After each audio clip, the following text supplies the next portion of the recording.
Welcome to Inside the Sickos, brought to you by Marlboro. When you go to the gas station, just ask, my Marbies. Joining us at the table today, we have Ernie, the Masked Ernie,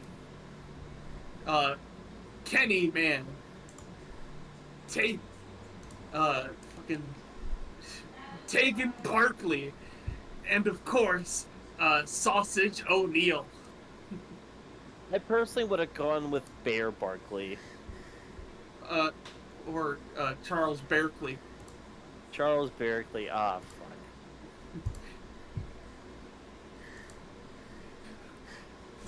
Kenny Man. Yeah. Yeah, so that was the intro of all time right there.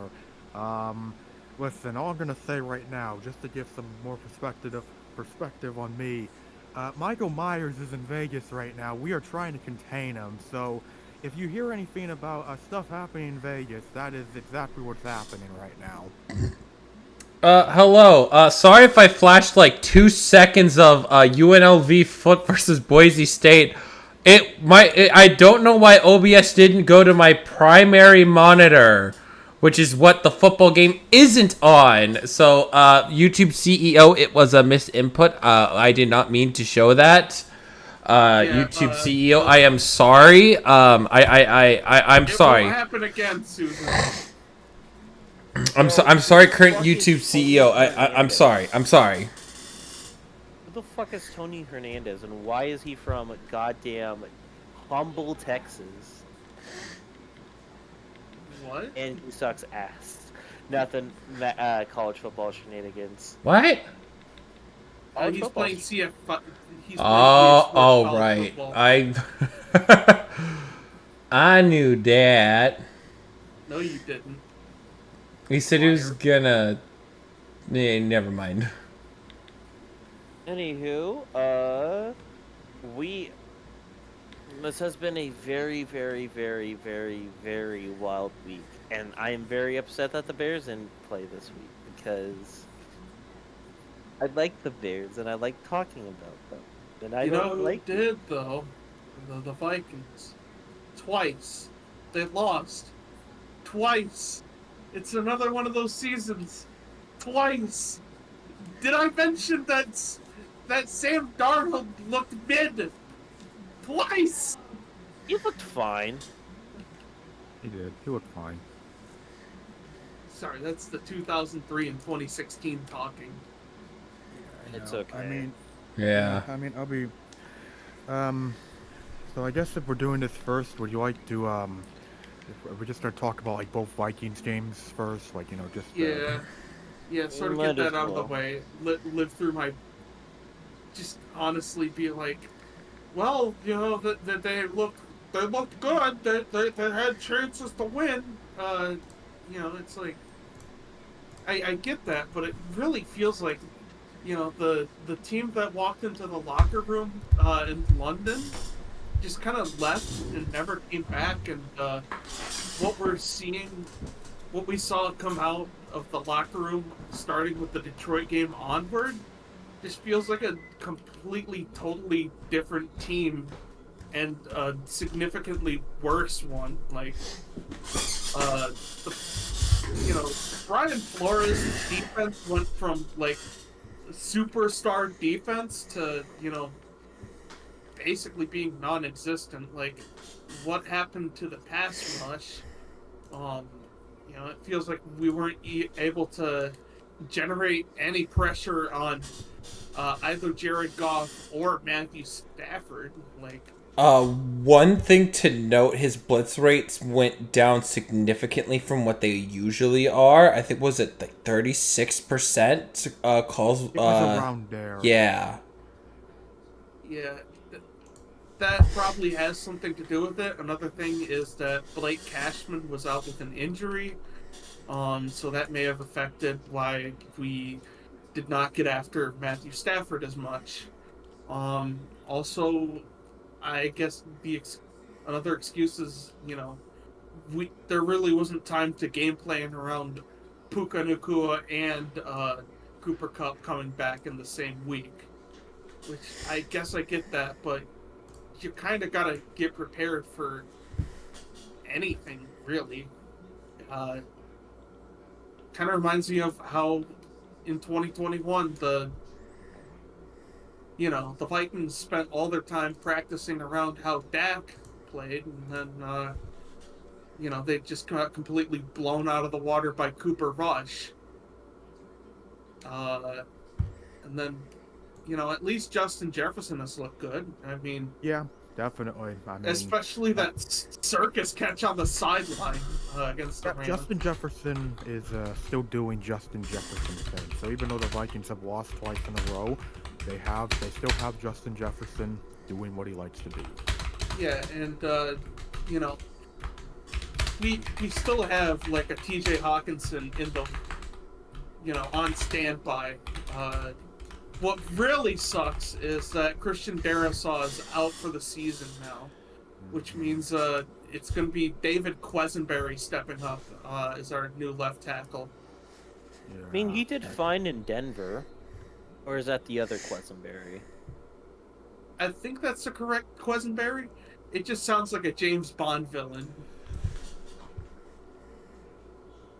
I gotcha.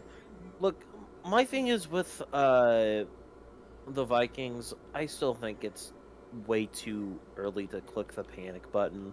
I mean, if anything, the Vikings pretty much reached their season goal within the first 5 games. Like, 5 wins was probably around what a lot of people expected a Sam Darnold-led Vikings team to be at the start of the season. Dude, I mean, that's what you were saying about this Vikings season. You were saying, 5 wins, so... Yeah, I mean, to be fair, what was funny about the Vikings when I was doing my predictions is that I was expecting the Vikings to get off to a rough start, like a really rough start, but find their cohesion as the season went on. Now, obviously, that's a little funny seeing how well they're 5-2 and they started 5-0. Their 2 losses have come in back-to-back games. That's a missed field goal. I mean, it just felt like, it definitely, you mentioned the pass rush and how it didn't feel like it was existent for the Vikings last night because, well, it wasn't. I mean, the Rams, for as bad as the Rams' O-line has been this season, whether it be due to poor play and, injuries and all that, well-documented injuries to that O-line, I mean, the Rams' O-line took care of business last night, and that's something that, if you're Sean McVay, you're the Rams coaches, you badly wanted to see that. Yeah. I will say, we are thankfully moving into an easier spot in the Vikings schedule with the Colts, the Titans, and the Jaguars coming up. So should be able to win at least 2 of those. Yeah, I feel like if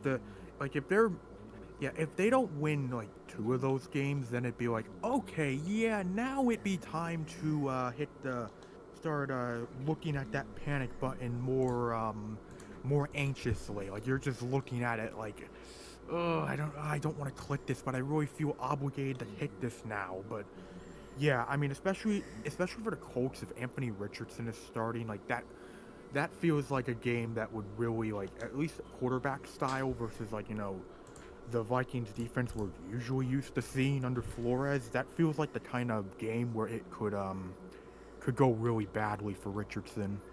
Yeah, it also feels like the perfect game. Like, I gotta be honest, I haven't really heard anything good or bad about the Colts defense. It just feels like it's certainly 11 people dressed up to play football. So it's going to be interesting, to see if and when Hawk comes back, whether he'll, Yeah, the Colts defense basically, like, it just exists. Like, I know their run defense in particular is pretty bad, but, like, that's the thing. Like, outside of that, all you hear is that, like, yeah, the Colts, they have a defense. Yes, there's that. Pretty much the only other thing I know about the Colts defense is that one time a Colts defender was trying to chase somebody down, and then he, like, did the fucking hit the Superman pose. Oh, yeah. And then he got cut. Bro hit the up and away. Buddy tried. He put everything out on the field, and the Colts were like, "Buddy, you embarrassed us. I'm putting you out of business." Damn. But yeah, hopefully, hope to see the Vikings back on their feet, and as much as it hurts being on a 2-game losing streak, really like how the Vikings are exceeding expectations with a lot of players that people weren't expecting big things out of, and very excited to see how we play this year, considering 2025 was supposed to be the first big boy year. Another thing I want to add about the Vikings is I think it's the teams that have the least amount of expectations are the most fun to watch. Like, no one expected the Vikings to do anything, and they've been the most fun team to watch this year. Now, the $1 million question, and this is, I think, what's going to make... I'm blanking on his name. Who's your head coach again? Kevin O'Connell? Kevin O'Connell. This is going to be what separates the A's from the B's, right? Because if the Vikings do make the playoffs this year, Kevin O'Connell's coach of the year candidate right there. But that is a A-level coach right there. Oh yeah, even you have to realize, last year was a down year for Kevin, and we were still on the brink of playoffs with our fourth quarterback that year, because we had gone through Kirk Cousins, Josh Dobbs, Jaron Hall, and Nick Mullins. Like, yeah, that's the kind of season we had. I mean, listen, who can ever forget the Vikings-Raiders game? That game was fantastic. I loved that game. It was perfect. I have zero complaints about that game. That's what football should be all about. Fuck you, Luke. What? I just want to see I would love to see a modern game of football be listed as 0-0 because it's just perfect. I hope Geno Smith plays well enough to fuck you out of a good future quarterback. We're at 4 wins right now. We're not going to get a quarterback this year. And that's okay. We got too many good players to realistically tank, so. And we bought at the deadline too, so. Yeah, tell us about that.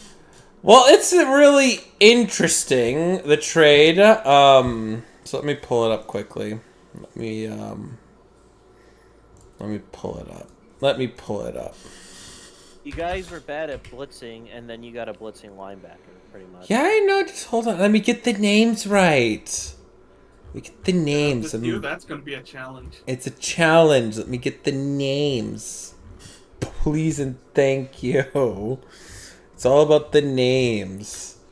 Alright, scrolling down. And still scrolling down. Where the puck is it? Where the puck... Okay, there's... getting Ernest Jones from the Titans and sending away Jerome Baker and sending the Titans a 4th round pick. That is... Yeah. I mean, I'm surprised they bought in, but they knew that one of their weaknesses this year was stopping the run. Like, you had San Francisco run the ball down your throat, and Bait Sports looking different. Respect the change. Thank you. One of the things I really liked about it was it's a move that helps you get a linebacker that's younger and better, and you know, I get, you know, sending Baker with a pick, you know, it kind of helps them so we don't have to like send like something ridiculous like a 3rd or a 2nd round pick, because I think that's what they're probably looking for. And you know, I'm fine with it at the end of the day. You know, it's moves like this that it's not an all in. It's more of, you know, you're trying to buy for the future. And something that I find has happened because of this is, you know, we're gonna get Brian Murphy back very soon. We're gonna get our interior pass rush back. Our pass rush has been underratedly something that I'm not complaining about this year for the first time in many years, because I think, you know, usually the bigger gripes that I have with this team is we can't get to the quarterback. 30 bottom of the league in sacks. Our leading guy was a safety, which shouldn't ever be the case. And then, you know, the countless years where they've spent money and have invested on the D line and still having something not really working. It takes until, you know, maybe they change it up a little bit, the scheme up a little bit, draft a really stud in Byron Murphy, and, you know, sure, you know, and then getting, you know, buying at the deadline for help to stop the run. And if they can stop the run, they'll be fine. And the thing that will help them the most is the offense being consistent. Because if the offense is still inconsistent, it's good. We're going to be banking a lot on the defense this year. A lot on the defense. I will say this, though. Remember when the Rams got Bobby Wagner and he had to play you guys 2 times a year? Now, the Seahawks haven't played the Rams yet. So now Ernest Jones has to play the Rams 2 times this year. Mm-hmm. Very true. And also, speaking of the Rams, I feel like that's going to be my true litmus test of the Seahawks. The Rams are always a good litmus test because Sean McVay's a genius head coach. He's incredibly smart. That out schemed Pete Carroll for years. Well, What I mean, even back in the Jeff Fisher days, it always felt like the Rams had. Yeah, I could say that. Yeah, Jeff Fisher, but like, it's more like Seattle really played down to them. More. That's why I found it more. To me, a play that will always be emblematic of the kind of games the Rams and the Seahawks played together was the 2014 game in St. Louis, where Pete Carroll fell for fake punt return. Yeah, that was incredibly stupid. I don't know how the flying Fluffy fell for that. That was so dumb. How do you fall for that? I can't be too mad because even the broadcast crew fell for that. But like, bro, come on. How do you fracking fall for that, man? Ridiculous. But, you know, it's going to be the real test. Genius young offensive-minded versus potential genius young-minded defensive coach. We're going to see how those two are going to stack together. And we'll see, because if I feel... And when they do play each other, which is, I imagine is going to be soon, it's going to be how, you know, how does he scheme against somebody like that? Like, he's going to be facing... I mean, as McVay could easily retire the off season, right? But, you know, I'm going to go into it as he's not going to retire this off season. So with that in mind, we're going to have to look at how does he go against somebody who has really owned the Seahawks for years and has tormented the team ever since he's been the coach of the Rams. You know what's crazy to me about the Sean McVay retirement talks? He's having these talks and he's not even 40. Like, to me, that is insane. He's talking about retirement and he's only 38. I mean, the fact that the fact that they're just straight up rumors about it too is it's enough that it gets us talking. Because we had like Andy Reid rumors that he was going to retire. I bet he thought about it and he's like, "Come on, let's keep winning Super Bowls." He wants to keep going. Right? But I will die on this field, either that or in a bar eating a cheeseburger. Exactly. But with McVay, it's more to me, it's like, I mean, it's a little bit of the organization of that the Rams are. Not the greatest org on the planet. Fortunately for me, but unfortunately for the Rams fan, it's not the greatest organization, you know, to be a part of. And it seems... Heard good things about Stan Kroenke. Yeah, we've all heard terrible things about Stan Kroenke. The only good thing, the smallest ounce of respect I have for Mr. Stan Kroenke is that he built his own stadium without taxpayer money.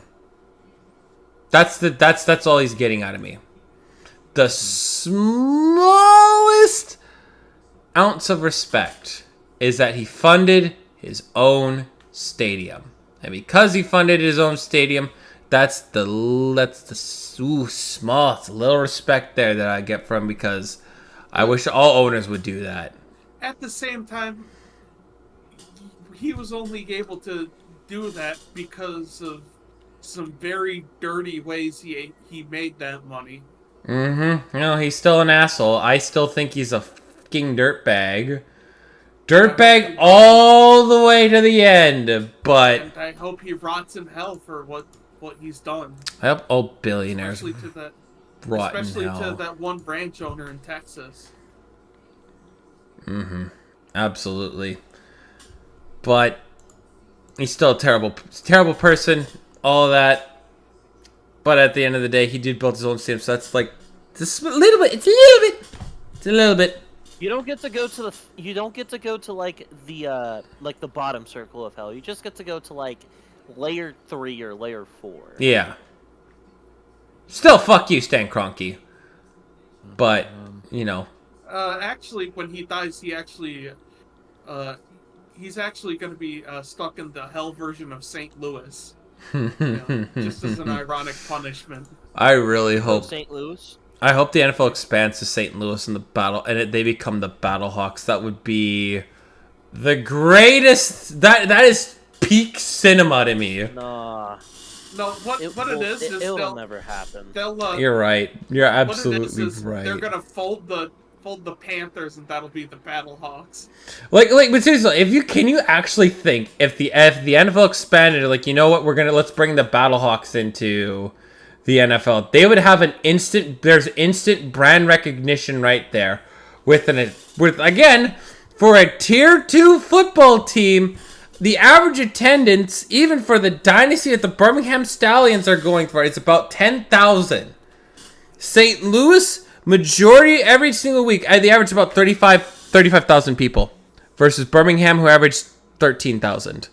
The average UFL attendance was, and they're able to charge like increased prices for the product a little bit, and people still show up because of it. Yeah, they're actually debating opening up the upper bowl for these games. That's how much they love the Battlehawks. I want them to. They're gonna say it every year to pack the stadium, and I hope that if they want to pack the stadium, they got to go with kids are free, children are free, and it's $10 a ticket. You will fill that stadium up. They got free children here? Well, no, because what the USFL did for their ticket prices was like free children? For the good seats were $20. Like for like the good seats, the rest were $10, and if you had like someone under the age of 12, they free entry. Ticket was free. So if they follow that motto, I believe they'll be able to fill the stadium, and it's going to be absolutely beautiful. Oh, we here at Untitled Sickos Project fully endorse this. We are tier 2 football fans through it. We also expect royalties for when this happens. Same thing goes for when the Cowboys hired Deion Sanders. Jerry, we need some of your oil money, Jerry. Yeah, we just need a little bit. It's just a little bit, Jerry. Decky, these assholes doing the Untitled Sickos Project come for my money, Decky. I mean, Coach Prime, the head coach, he went 11 and he won 10 games last year. He's gonna come coach us, Decky. Terrifying. Dodgers just walked it off. Oh, who hit it? Who? Freddie Freeman, grand slam. Oh, hell yeah. Good for Freddie. Holy shit, Freddie Freaker. Hey, good for Freddie Freeman. Mr. 90490 Freak himself. Yeah, I like hearing absolute nukes. This is good. I mean, as much as we all hate it, it's gonna be I'd rather the Dodgers win than the Yankees. I'm happy for, Aaron Judge or Shohei Ohtani who win it. They deserve it. They're incredible talented baseball players that absolutely deserve all the praise. I just wish, my fucking team would spend and not be a fucking cheap ass. Listen, we all wish we could have Ohtani. It's unfortunate. No, for me, I just wish the Brewers would, bother to show up. Yeah, that's fair. Yep. That's completely fair. Going back to well, that happened, and that was pretty cool to see. You know what wasn't cool to see? Watching the Raiders. Agreed. Oh my god. Here's Nickman with the Raiders news. So, here's if I had to sum up how Gardner Minshew played against the Rams, here's my best vomiting impersonation. God, what the fuck was that? Hang on. Personally,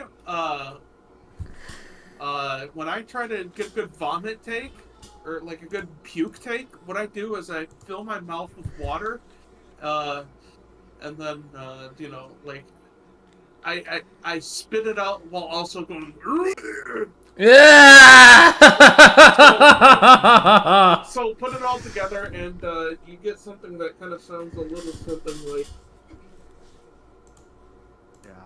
Well, you know what? That sounded more like I just blew my groin out than vomiting. But you want to know something? That would still be better than having to rewatch Gardner Minshew's play against the Rams. Cause yeah, that was horrible. Oh That god. was terrible. Oh god, I got water all over my pants. Jesus. Welcome I'm just to gonna Untitled say- Sickos Project, where everything is totally planned. Yeah. So Gardner Minshew had a below 50% completion percentage, and he had 4 turnovers. Ew. 3 of those being interceptions, one of them a fumble returned for a touchdown. It was not a good time. It really wasn't.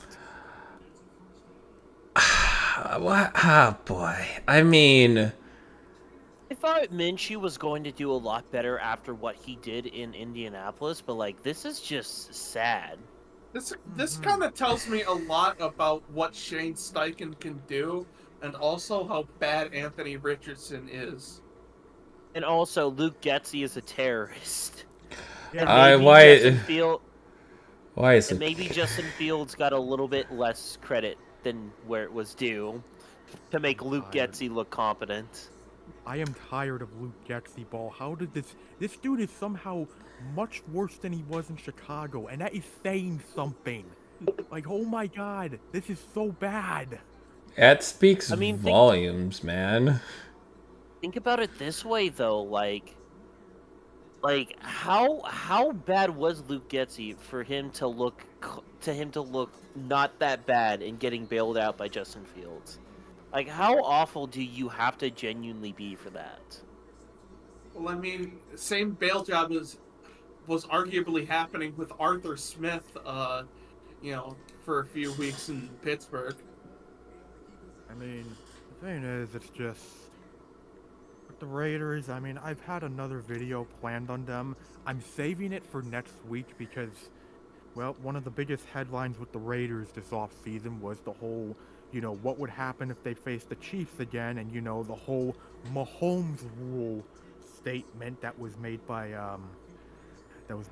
Pierce. And it's just like, I feel like this week is a perfect time to see what do the Raiders still have in them, because I mean there's a very strong chance the Chiefs have not forgotten those off-season comments. And listen, if the Chiefs are looking for a game where they can show out offensively and still have their defense do their usual thing, this would be a perfect week for that.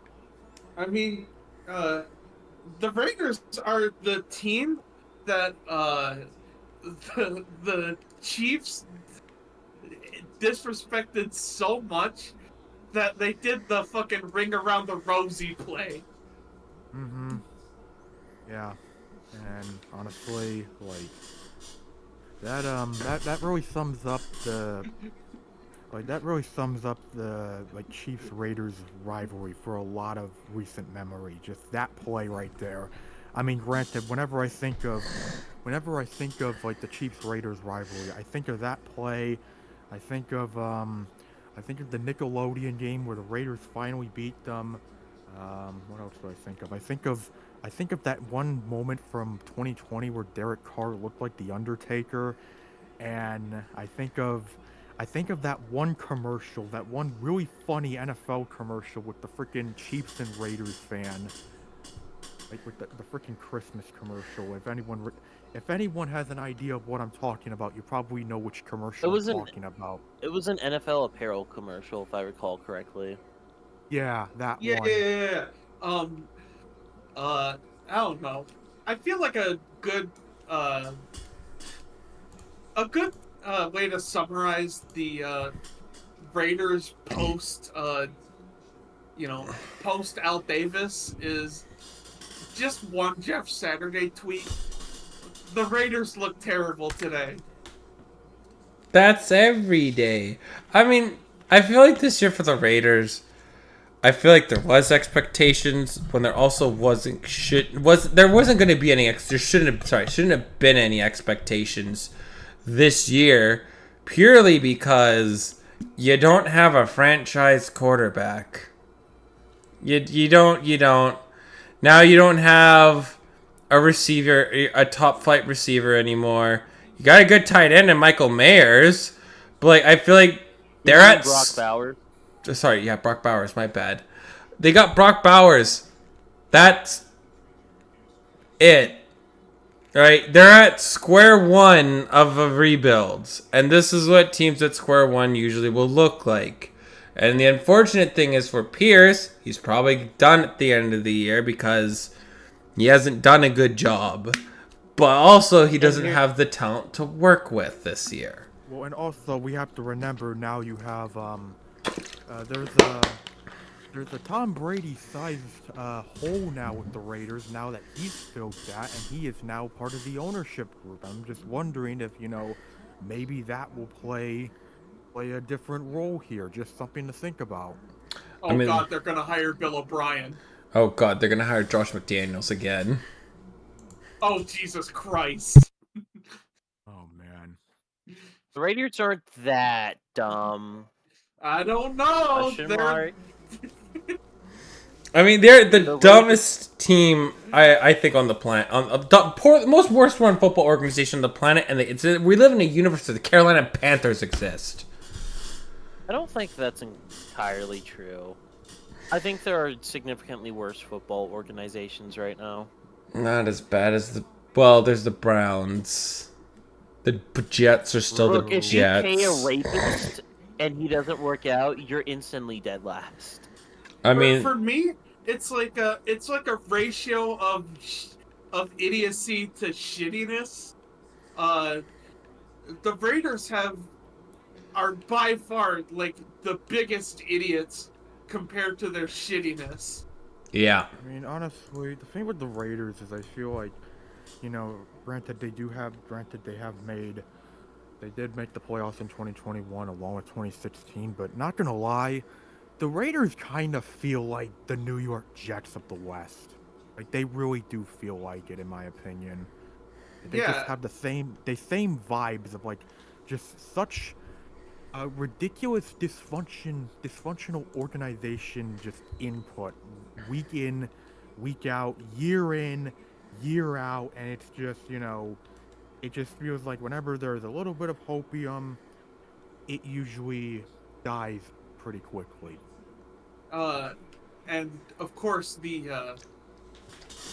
championships just feel like very distant memories at this point. Like, yeah, they do. I mean, just keep in mind they're in the Chicago Bears tier of like remembering championships.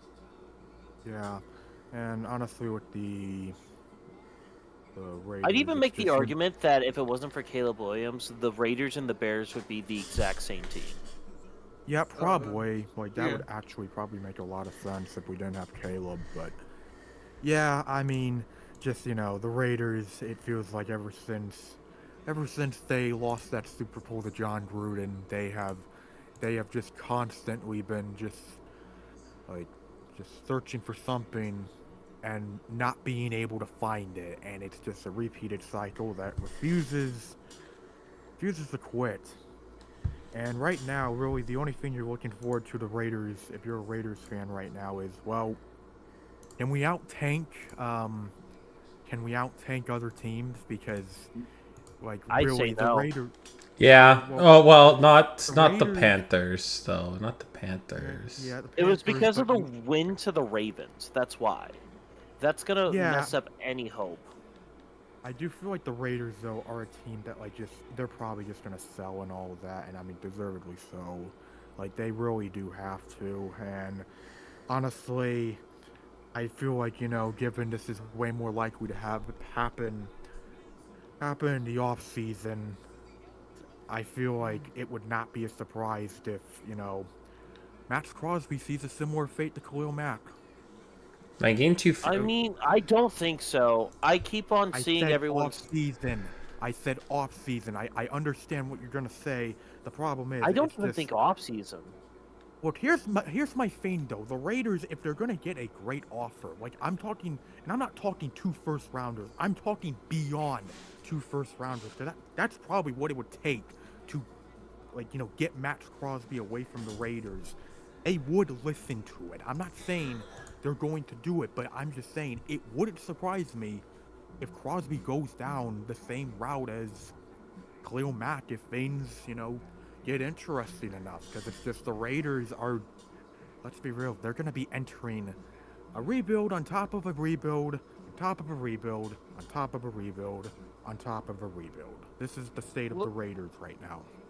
Look, I just don't agree because I don't think that there's any team that would be willing to do that right now. Like, that's like a move you make to go all in for a Super Bowl, and I don't see that. I'm just saying, if any team needs to make an all-in push for a Super Bowl, teams will be desperate enough. I mean, I could see Seattle paying that price, honestly.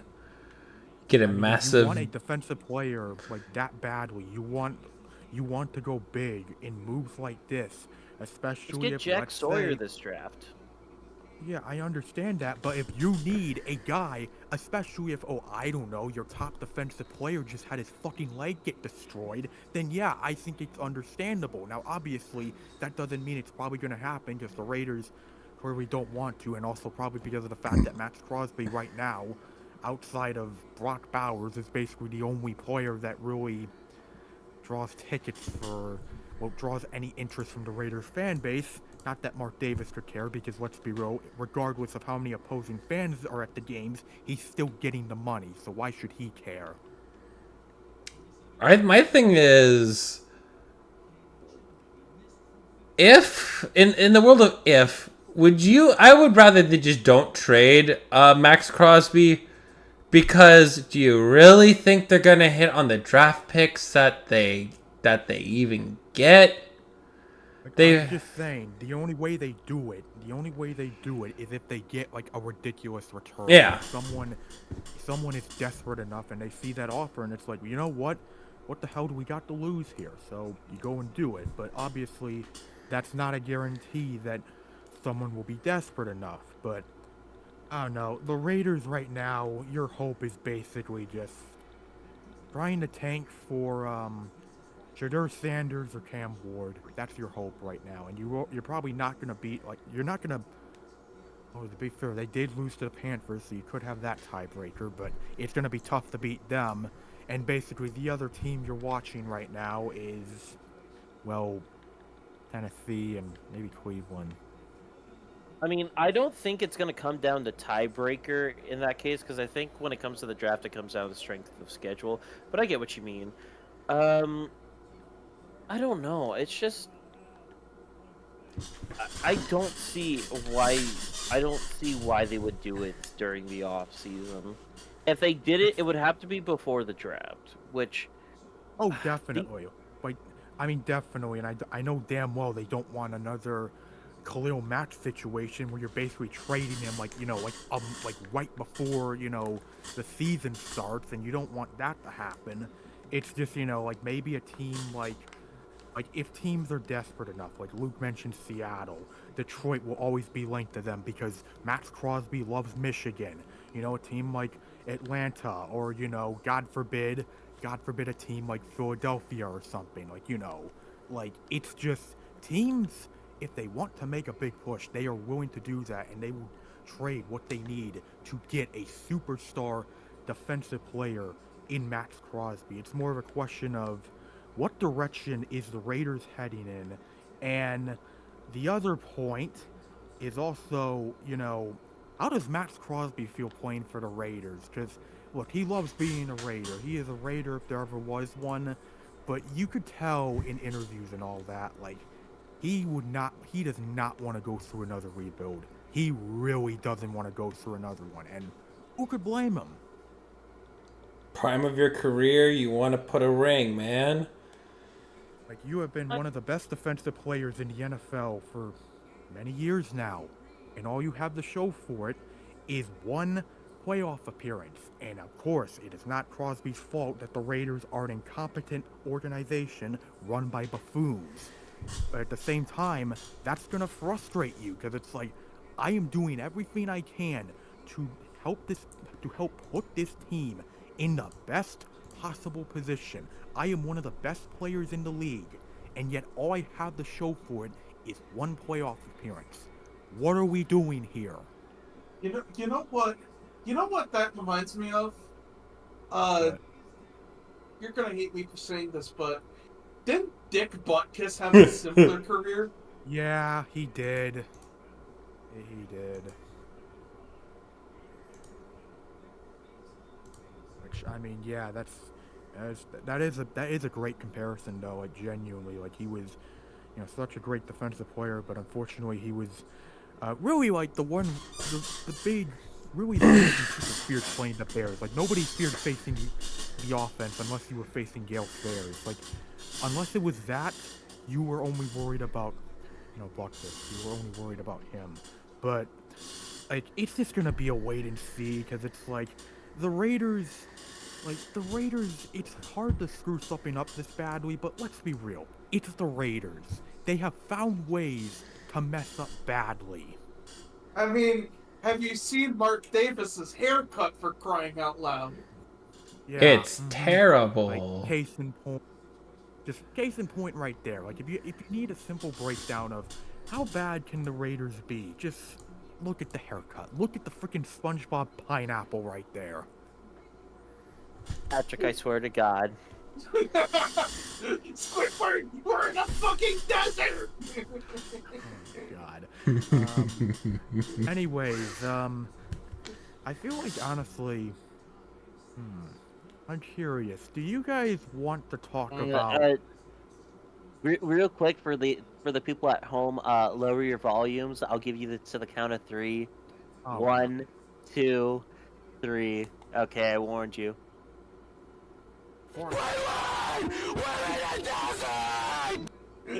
Look, I gave a warning. You can't be mad.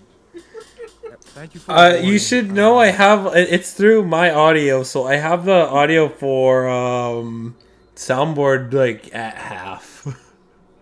Okay. It's Fair fine. enough. You know what? It's okay. Fair enough. But yeah.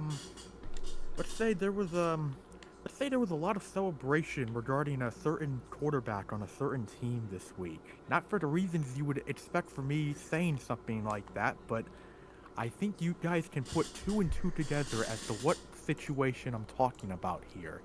Celebrate good times, come on! Da da da da da da da da. I mean, let's be honest. We are here in the court of public opinion, and according to guilty. the court of public opinion and everybody around here, the big thing is that anything bad that happens to Deshaun Watson is based. And if you're not a football watcher or a sports ball watcher, I haven't paid attention to any sort of football whatsoever. You're like, guys, you'd be like, guys, this is kind of upsetting. Why are you talking about Fucking earned so much for the tolerant left. Why are you talking about a player who got hurt? Why is everybody cheering for it, right? Well, it's because Deshaun Watson sexually assaulted 24 women, right? Then there was the ever-present football player rapist. Yeah, him. It's not only that. It's the fact that he should be sitting in jail right now. Is he sitting in jail? No. Deshaun Cosby is not sitting in jail right now. Guys, I have some very unfortunate news about the Deshaun Watson situation. The surgery was a success. I hate it here. Dang it. Oh well. Anyways, I hate them to nick the artery. Why didn't they do it? why? It's because I really hope that the NFL one day, right? We make a unified change to where no matter how good the player is or was, if they do a crime, they are cut and sent to jail immediately. There is no way, and especially for as important of a position as quarterback, the position that makes the most money in the league, the position that kids look up to, right? There is no future, there's no way that we should be ever or a highlight on a player like Deshaun Watson. Ever. Again. I think it is bad. It is poor on all parties, no matter how you look at it. And the fact that we have celebrities telling the fans to do better. Oh, come on. Really? I'm looking at you, LeBron James. Well, I mean, to be fair, I gotta be honest, you know, LeBron's probably got a weird case on him. He's out here defending Diddy. Ew. And also, Kevin Hart was on the Epstein flight log. Ew. Yeah. This is why I say Jordan clears. Mm-hmm. Diddy flight log. Ew. Not Diddy. And Epstein flight log, my bad. Ah, not Diddy.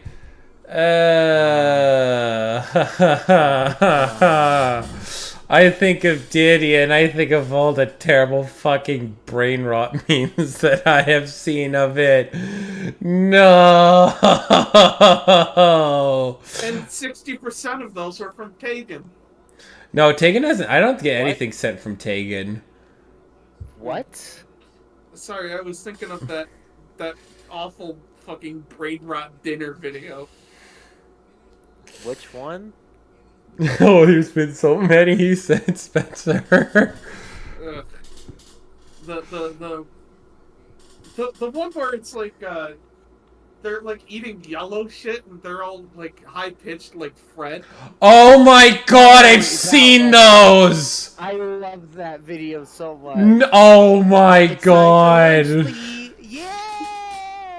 I like my tea chippy, bro. Oh no, those are oh my goodness gracious. Those I see those and I'm just like, what in the Sam shit am I watching and why can't I swipe away from it? It's just So awesome. oh I This hate is what those. humor is, everyone. And if you don't like it, well, You're old. don't get your lip This is painted what in a bun.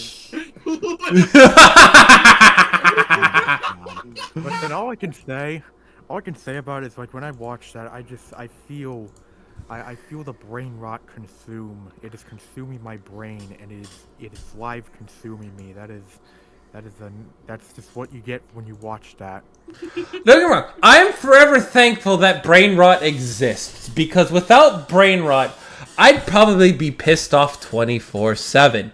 But when I have a stressful day, I just love like I will contribute my entire break to just looking at brain rot just listening to brain rot, just the worst brain rot content because it's so weird. Because it's just so therapeutic when it's not trying to be therapeutic. It's just trying to be, you know, dumb and unhinged.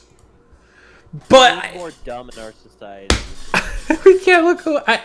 I want to look away, but you just can't. I want to get back to it, but no. Just 5 more minutes. Just being. I'm not stupid enough. I'm not. No. I need 5 more minutes of freaking skibbity toilet. I need more of that. And it's dumb because I'm 70. Sorry, 70. What the fucking hell? You're 70. I'm 70. Yeah, you know what? Fuck it. I'm 70. And I shouldn't be enjoying this.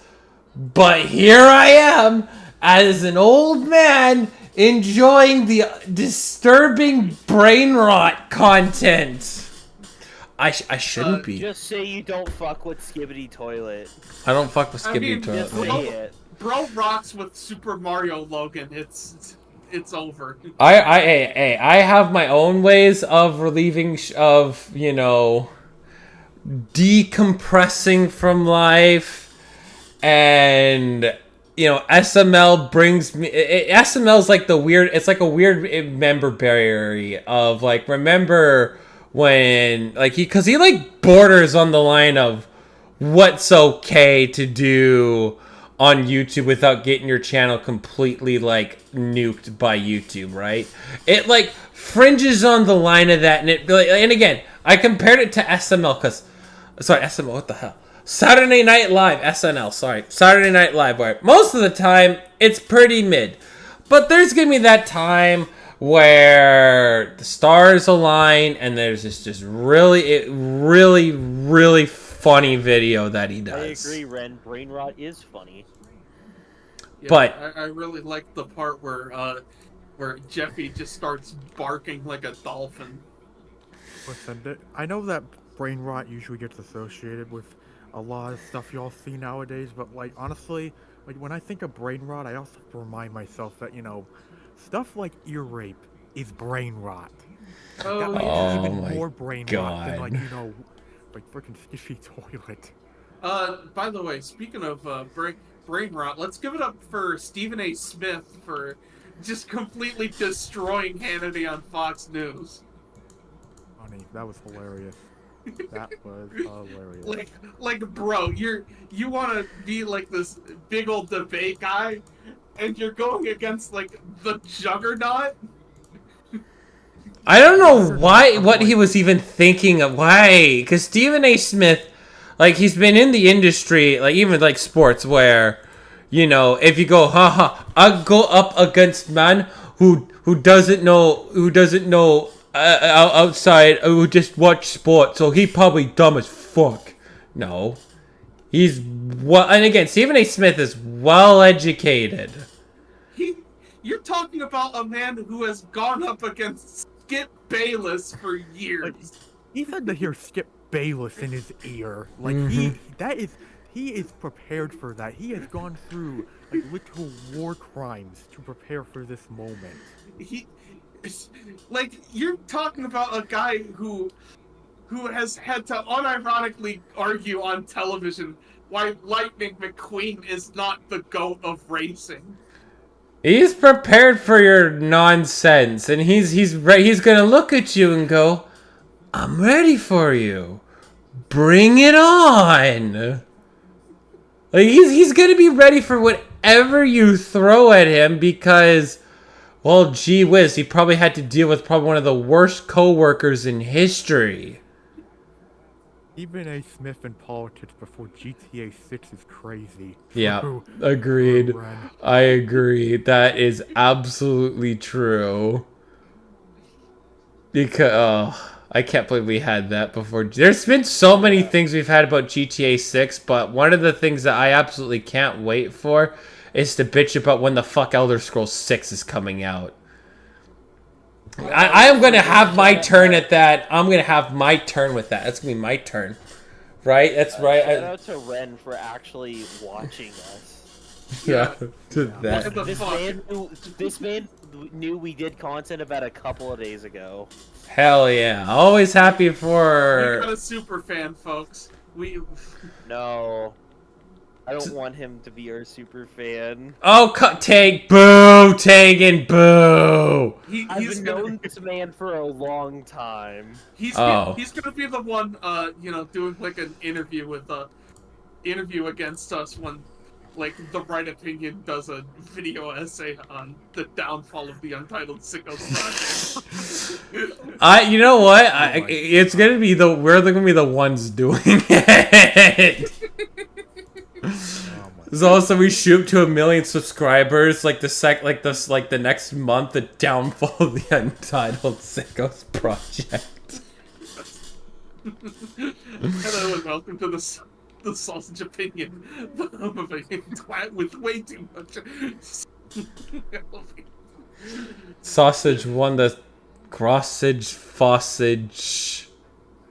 So, it's called Grossage Sausage with the Fossage Bossage. Yeah, I got that in my recommended the other day. I'm not kidding. I got that recommended in my YouTube recommended homepage. I think it was like it was like last week. Congratulations. I mean, You're hey, gonna steal. yo, we're gonna get our content's gonna be stolen. Let's go! Hey, we made it, guys! Finally, Oh, Did it, Reddit? we did it. We're big enough to have our own content stolen. Let's fucking go! this is what my editing skills have paid off for. This is what I have worked hard to make this happen, so someone else can take my content for theirs. Oh man, someone's gonna make hella YouTube ad revenue on it. Dude, Hell yeah! Dude, TPO is gonna go crazy if anybody remembers that little scandal. No, it's TPS. Oh, TPS, my bad. Total Oh, Sports, yeah. Yeah, good lord. They still exist? Oh. Yeah. Ew. 'Cause they're literally like they're bad. Don't Yeah, some out of context clip is gonna be reposted by like fucking ghetto Gronk, like, OMG, who did this? get it. Oh god, yeah. At least that keep me happy because like I've known like Ghetto Gronk has been around for a very long time. Yeah, pick your bets as to which it will be. TPS NFL memes are ghetto Gronk. Yeah, I started with NFL memes, and then I went to fucking TPS. I was like, hey, TPS, this is kind of interesting. It kind of hits my stride. This was early in my sports ball watching days. Very early. And I was like, hey, this is kind of interesting. All right. And then, like, a week later, it's like, wait, they just rehash shit all the time and steal from content creators without giving them credit. Never mind. Unsubscribe. Do not recommend. Listen, my thing with TPS is that like it was early on like on sports YouTube and that like where I'm like enjoying them, and after a while I realized like, wow, this content is pretty shit. They don't even have like a great editing style. It's Yeah. the same way, like it's the same way I would later feel about like a channel like Watch Mojo or something. And Yeah. that's basically the channel TPS is. It's a Watch Mojo type My of channel. parents watch Mojo still. Hop on. Ew. You need Taegan. You need new parents. How the hell are they still watching Watch Mojo? I'm happy. I'm happy that like my mom watches like our videos on our YouTube channel. Like she watches them. And yeah, shout out to that. But yeah, no, I'm happy my mom doesn't watch frickin' Watch Mojo or anything of that. Look, they were the people that are like, why are you watching YouTube in your room all the time? Like that's really weird. And now all they ever do is watch YouTube, and it's like I will hold that over them until they are 90. I mean, the thing about like what draws me to just what drew into YouTube, just like that generation was, I didn't have Netflix. I knew sites to watch, where to watch stuff, but like sometimes I'm not in the mood for that. But like YouTube, the ability to pick and choose what you want to watch, when you want to watch it, is incredible. It's the power of YouTube, being able to watch whatever you want to watch, whenever you want to watch it is absolutely amazing. It's one of the things that I love about YouTube, and it's why YouTube has been so successful, is you have the ability to watch one video 1 minute, and this is not really hitting your stride, okay, then you go watch somewhere else, And that's what I love YouTube so much, and the communities that these YouTubers have, right? Some of them, maybe a community that I hope that we're currently building right now, and I hope it's one day as big as one of the big boys one day. It's awesome. Like all of us would not have met if it weren't for YouTube being as big as it is. it would never have happened, right? If we would have never heard of urinating tree before, like if he never did what he did, this show wouldn't exist because of it, right? But it's because of Tree and the community. Like we followed each other for like I followed Nick for like 2 years before he started the Twitter group chat, which then I vanished and then reappeared. And then that was fine. We all started talking more to each other on Discord, and then I mean, you're seeing me do it right now. You're seeing me build the current Chaos League for NHL 25. Like, this is where this started. So it's fully credit to like these communities that are formed through YouTubers that help stuff like this form, given the specific genre. The fact that we all ended up meeting each other is just a complete and utter coincidence. Because I think I met Nick once because me and him just interacted on the same tweet. And then we just followed each other. And then Nick, I don't think he was looking for someone to add to a group chat. But I was like, hey, man, you mind if I join your group chat? And Nick was like, yeah, sure. Yeah. And then afterwards, it was also like, Spencer was very much like, at that time, he was like, I don't know if I'll really join because I'm not a big fan of like that kind of stuff. But then he just started interacting with everyone and everything just kind of went off from there. So without Nick even meeting Luke, we don't even get probably me hanging out with Spencer to bring him here to, well, even getting there. So it's just, our entire community is just, our entire circumstances has just been built very weirdly. Because the fact that all four of us are doing what we're doing right now is just wild. Yeah, I'm over here. I'm gonna shut Swear up to God, he was gonna say jorking it.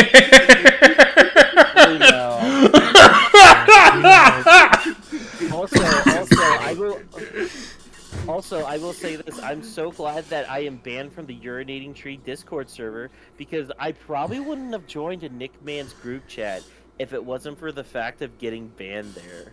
And I probably wouldn't have helped you get through your issues, you know, if it weren't for you getting banned from that Urinating Tree server. So I wouldn't have gone into that group chat because that's one of the reasons I was helping you as much as I was. I was like, this Taegan, this Bears fan guy isn't a bad guy. He just needs somebody to talk to. Like, how did I get banned, Ren? To quote what Spencer quote to me and what I quote to Spencer all the time, I was an annoying autistic 14-year-old full of people who didn't know how to handle an annoying autistic 14-year-old. Basically, he was losing Cards Against Humanity on the Tree server and lost his shit. He went full bananas mode. I don't think it was that. I think the main thing what happened was Hiei, everyone was like, we should have Hiei host it. And everyone was like, what the fuck? Why did y'all go behind my back? When it was just like, no, it wasn't them going behind my back. It was them being like, hey, we think this guy's better doing it because you're a child. Which, like, I don't really care anymore. The entire Tree server, in my eyes, is dead to me because they're just most of the people there are miserable. See, I thought this whole time it was because you were just that much of a shit on the Cards Against Humanity night. Oh no, it was never Cards Against Humanity. People thought it was that, but it was legitimately just because they wanted me to stop being host, and I didn't take that well because I had some like superiority thing with this, and this was my thing, and when people took it away from me, I was an idiot and I got upset. Yeah, I remember those first few hangouts with you and Kilo where we would go behind your back just Just losing. Me and Kilo don't talk much, but we're still friends. Yeah, I feel. I'm talking more about how you like blow out your fucking mic in frustration. Why would you blow out your mic in frustration at Cards Against Humanity? It's just... I was Hey, by the way, 14. Hey, dude, look at the newest chat. Just look at it.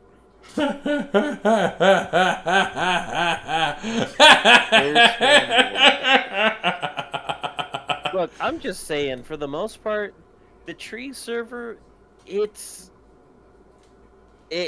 put it as the famous Anthony Fantano once said, it's not good.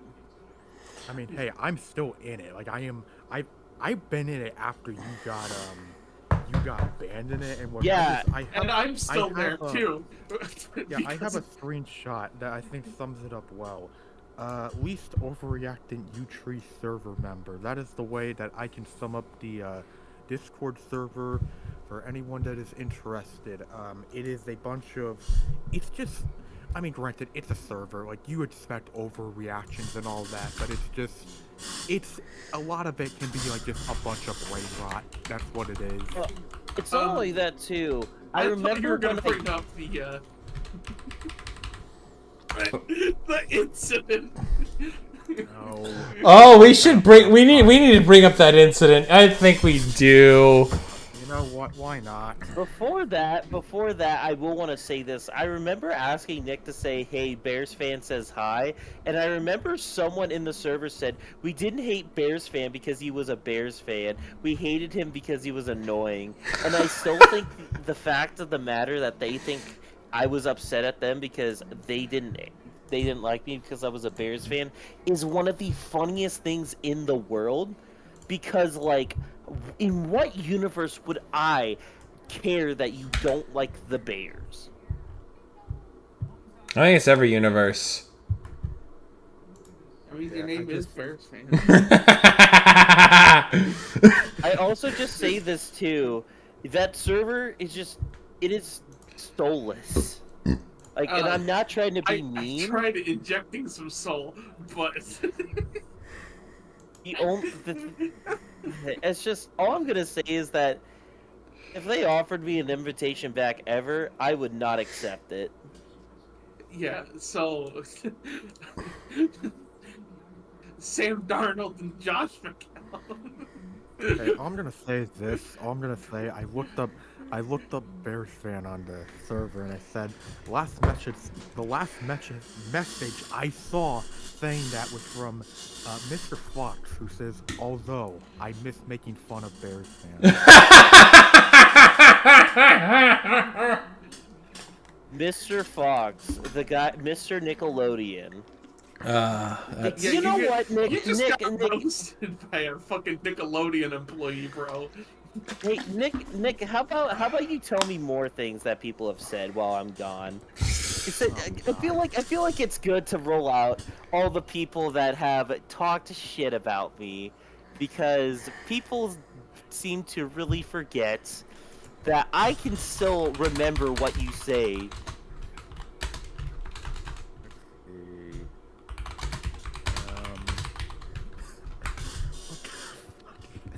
I'm just looking through this, and I'm just seeing, what do we got here? What do we got? Oh, hey, funniest... You know what? Funniest Chaos God, League moment. I just found this. Okay, this is not really... I don't know if this is making fun of you as much as it is just funny, but, someone made, like, just a fucking, server album just combining jokes from the server and all of that. One of these songs is called "Say It Ain't Sicko." What else do we have? What? The server is horny and I got muted for being there. And of course, no more Bears fan. No more Bears fan. Damn, what did you do? I did nothing. These motherfuckers are still talking about me. Taegan! I forgot about them. And they indicted me Taegan, what did you do? I did nothing. I I did This is absolutely from months nothing. ago. This is from like months ago. Like the most recent one mentioning you was freaking last month, but it's been over a month. Why? Holy. How is that server still salty about me? Man, I you, don't think they're How? salty. I don't even think they're salty as much as it's just funny to just bring you up. Like they just bring you up randomly. I think like honestly, like if we think about it, I think if you asked to join back, they'd be like, yeah, sure. I think you've matured enough to be brought back in. You know what? Even take away my last remark. You know what? Ask them, Nick. If Bears fan, would you guys accept Bears fan if he joined back? If he Bears joined fan back? gone wild. Cause like cause like here's the thing. If they're still like, it might not. I could be wrong, right? But Yeah, like it sounds like if you said, hey, you know, I've grown a lot. You know, it's.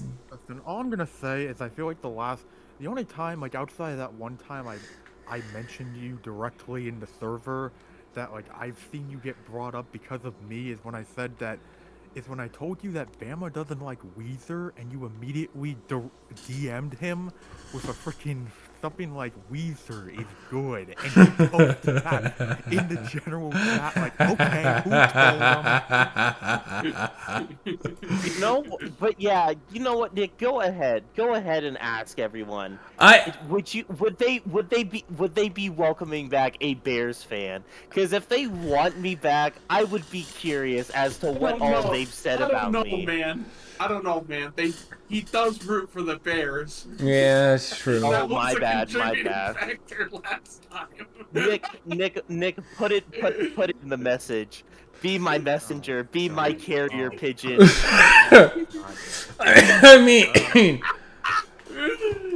cause like I think it's a possibility, you know. I mean, it could be Guys, it is not wrong. happening. Come on, he's not coming back. Like, let's accept reality. But you never How know. do you know? Yeah. Just ask it.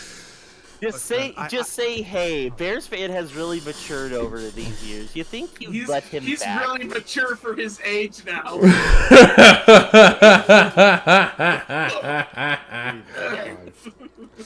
If you won't do it, I'll have Spencer do it. I mean, you know, we can Spencer's have the reasonable carrier amount of pigeon. clout. Spencer's really is the carrier pigeon. Yeah, you know, he's a better pigeon than I am. That's Have him true. do it. That's true. That's true. I I won't deny that. He is a better pigeon than me. I mean, then again, you've also gotten into more headlines in the server given the incident. Look, oh. listen, you know why I'm a better pigeon? Because I'm so cool. Also, he got fanfics banned from the server. Specifically erotic fan. Yep. Sam Darnold and Josh McCown. Oh, right, yeah, I kind of just derailed that. We'll go back onto this later because this is interesting to me, but go ahead and say the funny. We went over this in our L's of the Year last year, but let's go ahead. Oh my god, I have to look up the message now.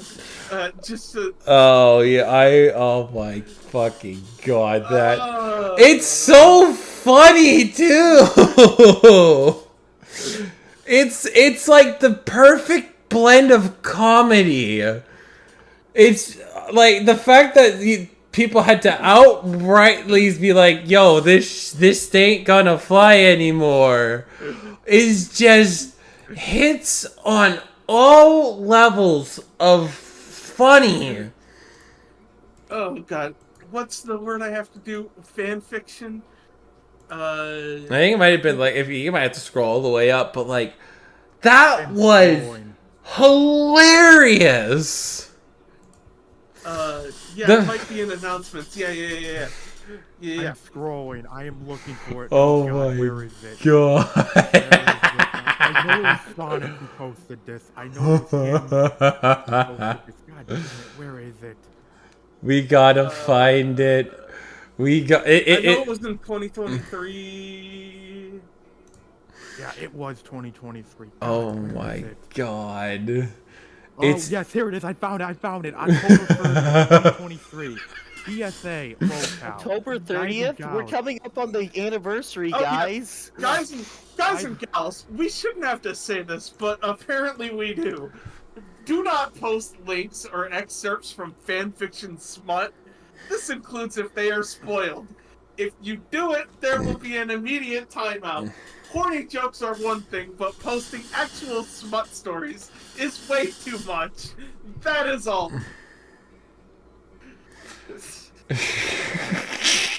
Yeah, so that happened. That was Spencer who caused that pain on locale, which, if that was funny enough, one of the frickin'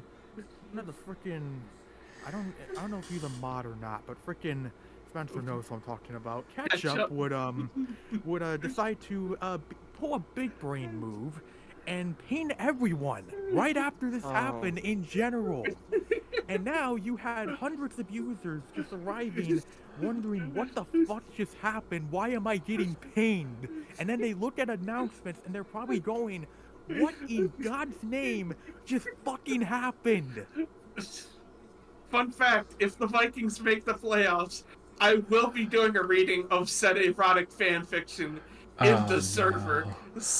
Oh in, no. fuckers. There's links down below if you want to join the server.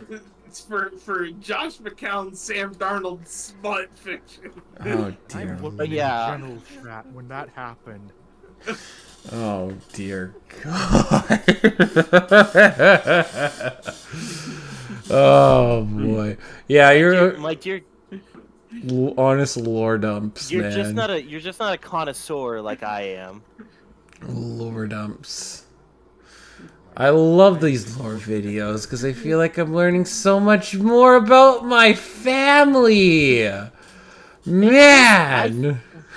Like, here's the thing. I think what really happened when, like, I got banned is I misunderstood what someone was saying. Because I think Salt was getting out, and I put down his role, which was something very mean about him. And and apparently I should have just said admin, because everyone took it as me being a prick to him. And it's like, why would I be a prick to a guy that I talk with regularly? Question mark. Alright, I'm just looking at chat and I see, oh my god, someone said, you fucking N. Like, you can imagine. They didn't actually say the word, but they just cut it off at that, and I could not help but laugh at that. Who said What? They've long been gone. They don't exist in the server anymore. Someone posted the fucking Onion article. NBA drug test Ben Simmons after 9-point explosion. Wait, what? Oh, tree server. Oh. What the fuck am I looking at? What the hell? Oh my god, what the hell?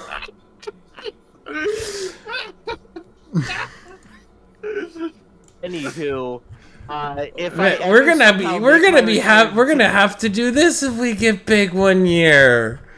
What the hell? Here's the thing. The thing is too, I will say this, my biggest accomplishment is I remember one time I got Urinating Tree to join us for a Cards Against Humanity game. Like, if I had to say it, I was the Diddy Party of Cards Against Humanity. Oh my god, stop! Jesus Stop! No! Sense too. That makes so much sense too, and even Spencer can't say I'm wrong. Oh, stop That's- it. No, you're that's terrible. so... You're not a pedophile, right? You're not. No, like... I'm not. I swear I'm to just God, saying, Taegan, I don't want to get like a freaking long Google document of the truth about Look, Bears fan. Look, I'm just saying. That was the only example that came to my head.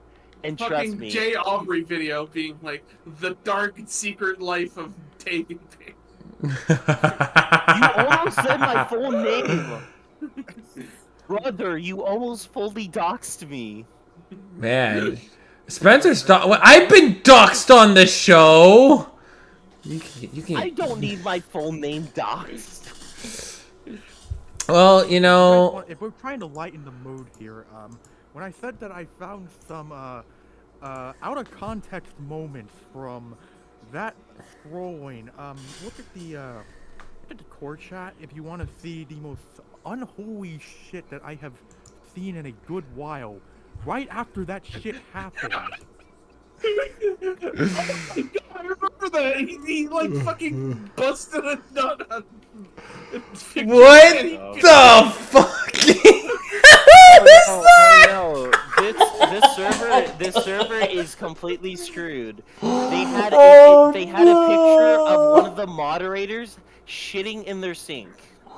What the hell? Yeah, because to be fair, that one was because the Washington Capitals beat the Penguins.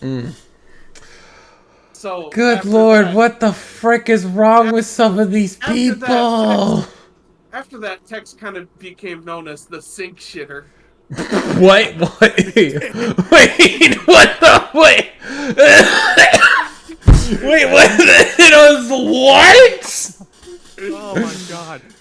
As known as, I'm sorry, what? Basically, oh no! Did I even tell you this is the third server? Oh yeah, no, I know about it to that tweet that Tree made one time. Oh no. There's been 3 of these. I know about it because I am one of the few unfortunate people who was on server 1.0. Oh, thank God I wasn't on server 1.0. Oh, thank God. I was called the N-word with the hard R. Wow. And when I asked them to stop, they called me the N-word harder. What the? Oh my. Well, that wasn't just like extremely unmoderated. Oh yeah, not a modern site. This was also like probably various years ago. Yeah, this was like, Damn. I want to say like 2018, but like it was still like one of the big jokes in that server was, hey guys, new line, black people, new line, are pretty cool. Yeah, it was awful. That doesn't. Unlike the NFL server, it honestly probably was. It really was like that from what Tree said. Oh no, the thing is too, there's so much lore behind that server.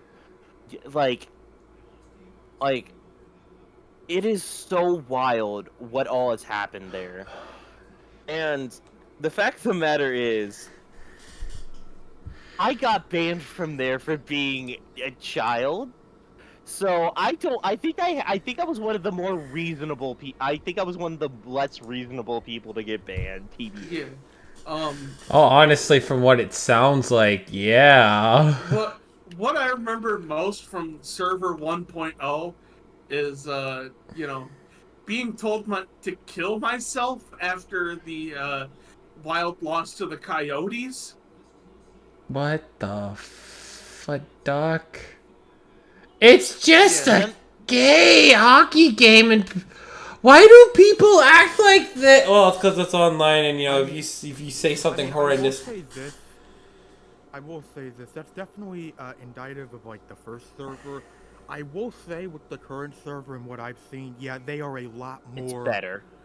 There's a lot more pushback when it comes to stuff like stuff like that. Like if you tell someone to like, yeah, and like, you know, if you tell someone to kill themselves, like, yeah, you're getting in big fucking trouble immediately. Like there's no tolerance for that. Honestly, as much as we talk, as people talk trash about Discord mods, they're honestly doing the Lord's work. Like, I honestly wish a lot more people would do, you know, have like the box, like I know I'm really talking much about my experiences, but the thing is, too, there are still people on that server who like me, ironically enough.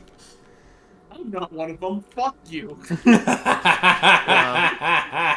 For the most part, Bama. I talked with Bama like a while ago. I haven't talked with him recently, but I think Bama still relatively likes me.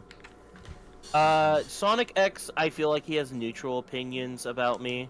I played COD with him a couple times before I got banned. Haven't really after. That's the extent of our quote-unquote friendship. We played a couple of Black Ops 4 with each other. I think the main people who don't like me are probably... Actually, no, I won't go into that because that's too mean. I feel like calling them out is just asking You can say for trouble. Carsausage, it's okay. It's... I just know that there are some people who don't like me there, and I was annoying, so I understand. But I still don't think it is... I still think that them being this butthurt about it, this, like, late on is kind of weird. But it's whatever. I think they'll Honestly, forgive you at this point. Yeah, honestly, I think, they're more upset at that one dude who had, like, a Crimson King, profile picture, who was, like, a Broncos fan, who was, like, he was, like, one of the worst people to deal with during game day. Because, who are you talking about? I was I wondering. can't remember his name, but I just remember that he was a Broncos fan, and his profile picture was a mix of Queen's News of the World and King Crimson's in the Court of the Crimson King, and also they were. I'm pretty sure they sent death threats to Vance Joseph at some point. What the fuck? I mean, all I'll say in terms of like servers that are users that got eventually banned in the server that were like well documented, I'm just gonna have Spencer's. I wasn't in the server when he got banned, but I remember a guy named Peanut. People did not like him. Yeah, I've heard about that, but Spencer, do you remember Werwin, or like what's his name? Werwin, Yeah, I believe. R. Irwin, yeah. Yeah, R. Irwin. Yeah, him. That's the one I'm most familiar with. Yeah, because a bunch of people impersonated Skip Bayless to troll him, and he basically threw a shit fit and got kicked out, and then proceeded to just become a pay pig on Dumpster Fire. Yeah, so he would send super chats to the Dumpster Fire bitching about that stuff, and it's just like, my brother in Christ, what are you doing? That's just awkward. That's just cringy, man. I mean, I'm doing it in my part of the space, which, like, kinda weird, but, like, I'm not going to Urinating Tree himself and being like, dude, your server sucks ass. You need better people on there. And it's like, brother in Christ, he has so many other things to focus on than the Urinating Tree Discord server. Wait, really? He went on and donated money to Tree and was like, you got kicked from your server. You need better admin because I got kicked from your server donating Tree. Please, can you let me back in and get better admins? While you're talking, yeah, and he would pay like $50 at a time. That was the craziest part. No, shut up. No. He would. Yeah. Shut the front door. No way. Apparently, him being in that server is priceless. Oh my god. How? That's, I mean, no offense to those who have it, but what level of unkempt autism does that... How? Because, I mean, if I got banned, I'm just not going to interact with the community that's in there, you know? Because, you know, I got banned. There's no point in me being around these people anymore. I'd be spiteful. I'd be angry, right? And then I'd move on. Why on earth would you be going to a YouTuber who's doing like again. I believe like the dumpster fire is seen as like a like what this is like. It's an awesome outlet that's outside of well for them outside of sports ball and YouTube to where even like clickbait sports right. Like to see these as outlets, you know, where to talk, you know, to have fun, you know, you shoot the shit with friends, right? And go on there and talk about that kind of nonsense through donos is just stupid. It's there's a reason why you got banned. I don't know why you got banned. I don't care why you got banned. Right? If you're gonna come to me and be like, I got banned for being a little shit online, I'm like, I'm not gonna care. I got banned from the Sickos server and all I got was this shitty t-shirt. Yeah, that's the rule. If you get banned, you get a T-shirt. Wait, no. They don't get a T-shirt. We don't have that in the budget. Are you kidding me? That's not we in. barely have enough to feed Nick. Yeah, that's not in the budget. What are you talking about? They get a free T-shirt. They pay us $50 and they still don't get a T-shirt. Well, I mean, you know, I got some real shitty underwear T-shirts that I like. I just rub in my stink so they really know they got banned. Ew. Yeah, that's the smell. That's the smell of the post you made. Oh. That's what cringe smells like, kid. Get No, out. no. No. Why, Spencer? Why? Man, I'm learning a whole bunch about how racist the old tree servers were. Holy smokes. Crazy? We probably talked more about the tree server than we have actual sports. Speaking of actual sports, pretty much the only other thing I can think of is that crazy bullshit from Cardinals Chargers at the double turnover. Something I will never forget. By the way, Spencer and Nick have formed a bit of a bit with Ren now, the person that's been in the chat, where they're now calling Justin Herbert Mr. What If Man. Dude, but that's true though. I mean, Yes, No, Mr. No, it is, but they take it a little bit further. They went and said, what if Mr. What If got a first down here?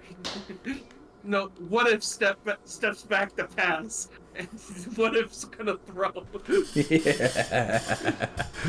You know, in terms of sports, I discovered this today, and I think it's pretty funny considering the Titans video that I made earlier this week. Which thank you to everyone who's watched that. Love to see it. The Titans, their win-loss record since the year 2000 is 197 wins and 196 losses. Which means if they lose to Detroit on Sunday, they will make Jeff Fisher proud. Perfectly mid, as everything should be. Speaking of the Titans, something that we forgot to mention in the video, I say we, like Nickman didn't do everything, is that the current offensive coordinator for the Tennessee Titans, Nick Holz, who previously served as the offensive coordinator for the UNLV Rebels in 2022, something our good friend Nickman may have a little bit of experience with seeing that offense. Uh-huh. Yep. Yes, indeed. Yeah, I mean, I talked about the Titans pretty much in that video, described what I felt about them at the time, you know, going forward, what's going to happen. I feel like since then, they've only further confirmed my thoughts, given that, you know, they made those trades, one of them being trading D-Hop right after I made the video, so that was perfect. I mean, you know what? Good for DeAndre Hopkins, so that he doesn't have to, you know, rot away on the sidelines anymore. I mean, I will say, for anyone who has seen that, for anyone who's seen the video, yes, that was me holding an actual container of mayo. That was actually me doing that to describe myself as I am holding White. white. Yes, I am white. I have said this before. I am white. You wanna know something funny though? Tasty. He's actually he actually subsists off that mayonnaise and some floor crackers he found in the basement. Yeah. You know And what's funny that's though? why I didn't get the mayo jar back. Yeah, it's mine now, bitch. My mayo jar now, Taegan, I told you not to leave the behind. Any food scraps that he gets, he's just gonna keep to himself. Do you know what happened to the onion rings?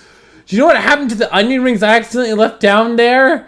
He was covering over them saying, "My precious." I couldn't, he almost bit me, man. Oh man. Listen, all I'm saying is that, sometimes, get what I want with you people. Sometimes You people give you the opportunity to live in our basements while we chain you up. You people? yes, you people. You people. You people. I don't know, Listen, buddy. man, With that skin tone, it seems a little racist. Yeah, here I even gave Nick, a box of a jumbo-sized box of Fruit Loops because one of our videos went over 200 views. I even gave that, and he still went to the onions going, "Malprocesses." You people, you have the audacity to call us you people. Listen here, you motherfuckers got me chained in a goddamn basement. I have the mayo container in my hand right now, and I will do unspeakable things to it if you do not give me better. Still issue. Okay, what if I give you a whining. second box of Fruit Loops? Okay, sure. You know what? Fine. We can make that work. Here's the condition, Podcast. though. Here's the condition. My mom just came into my room right now, and she looks like Elvira, and she asked me what I was doing. A podcast. Yes. It's yes. important work, Mom. Here's the thing, Yeah, though. I'm Here's the sure it thing. was for a Sometimes- reason. What's up? Here's the thing, though. Sometimes, listen, you gotta do a lot sometimes to make things work. Sometimes, as someone would describe it, sometimes to get what I want, I have to act a little Mahomey sometimes. Oh my God, you're feeding into him. You're feeding into him.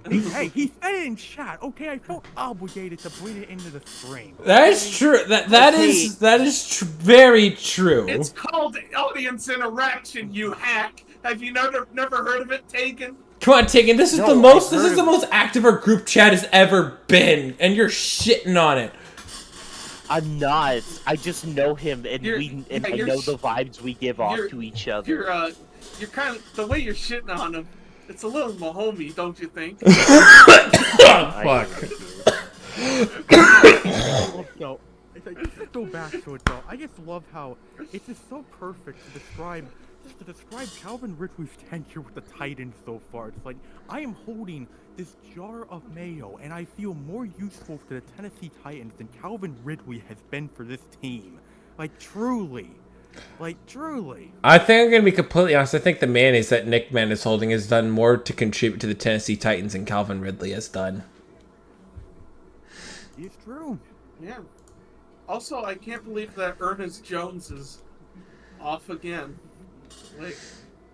What was that trade even for, huh? Yeah. Yeah, but oh well. Yeah. They are their poor decisions is our reward.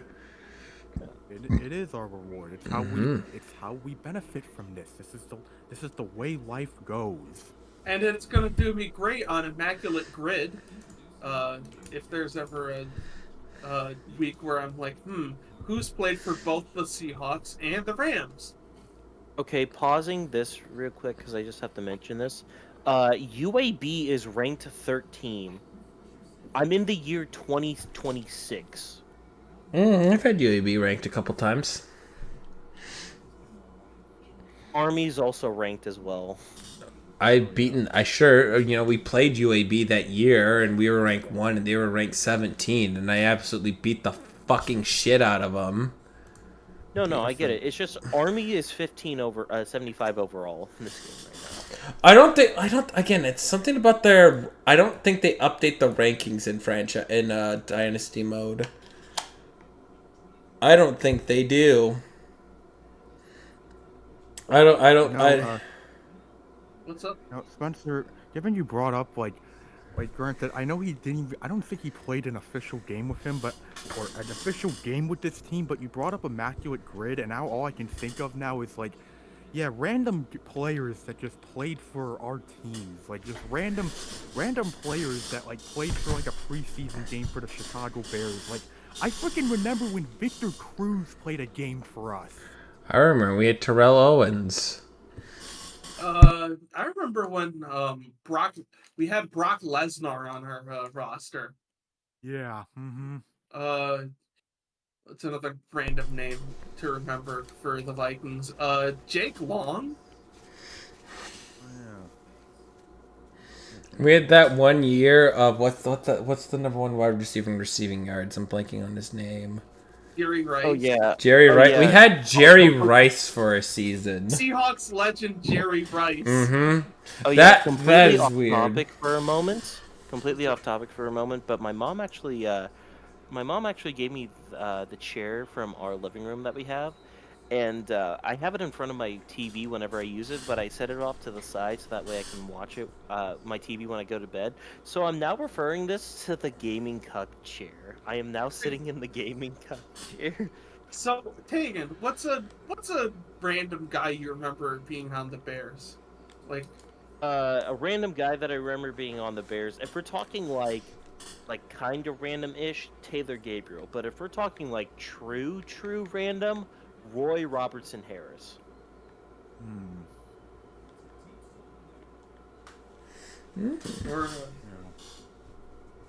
There's been a lot of it feels like there's a pipeline between Vikings and Seahawks players where either a Vikings player will go to the Seahawks or a Seahawks player will go to the Vikings. I mean, I appreciate the heck out of Sidney Rice. We feel the same way about gosh, I want to say his name was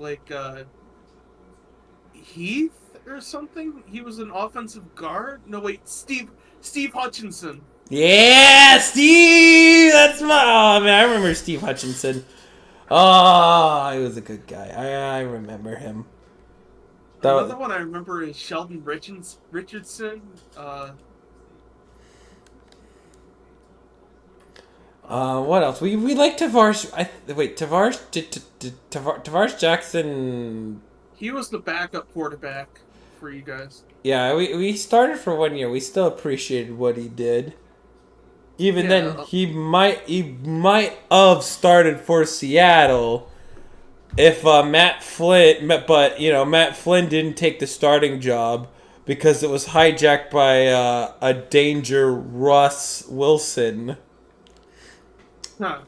Or as if we are quoting Ren here, be careful though, it's spicy.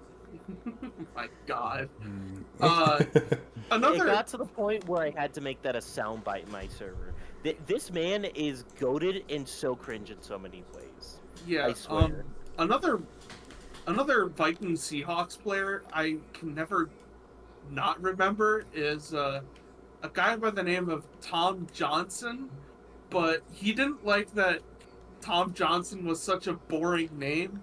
So he demanded that everybody called him Sebastian Thunderbucket, and it worked. What? Do you not remember Sebastian Thunderbucket? No, I do not.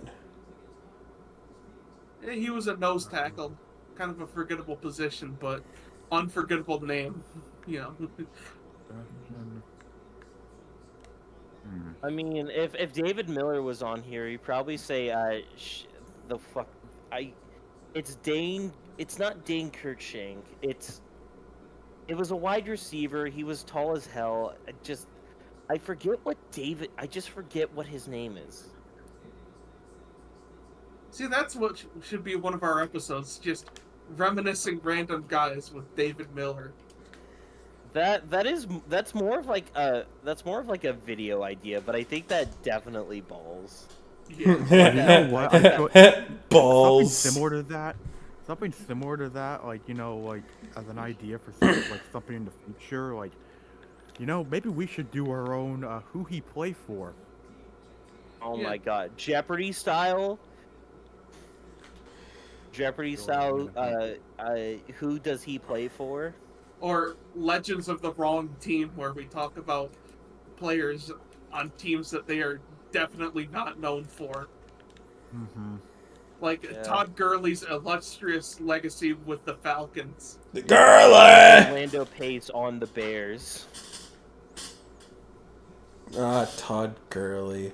I still remember do you guys remember the Gridiron Heights episode? What was it? It was the parody of Infinity War. Yeah. It was Rams versus Patriots. I am Tractor Cito. It's time to unleash the Gurley. Yeah, something weird's going on right now. Can't forget New England Patriots legend Steven Jackson. Oh my god. Other way around though, St. Louis Rams legend Wes Welker. Mm-hmm. I will say this though, a kind of bear that's granted he's having a great year and normally he is like a very good returner, but like DeAndre Carter's kind of been that everywhere sort of guy. I swear he's been on the Texans, the Jets, the Raiders, the Ravens. Like, where does this motherfucker stay? Ooh. Oh, here's another one. Texans legend Rex Grossman.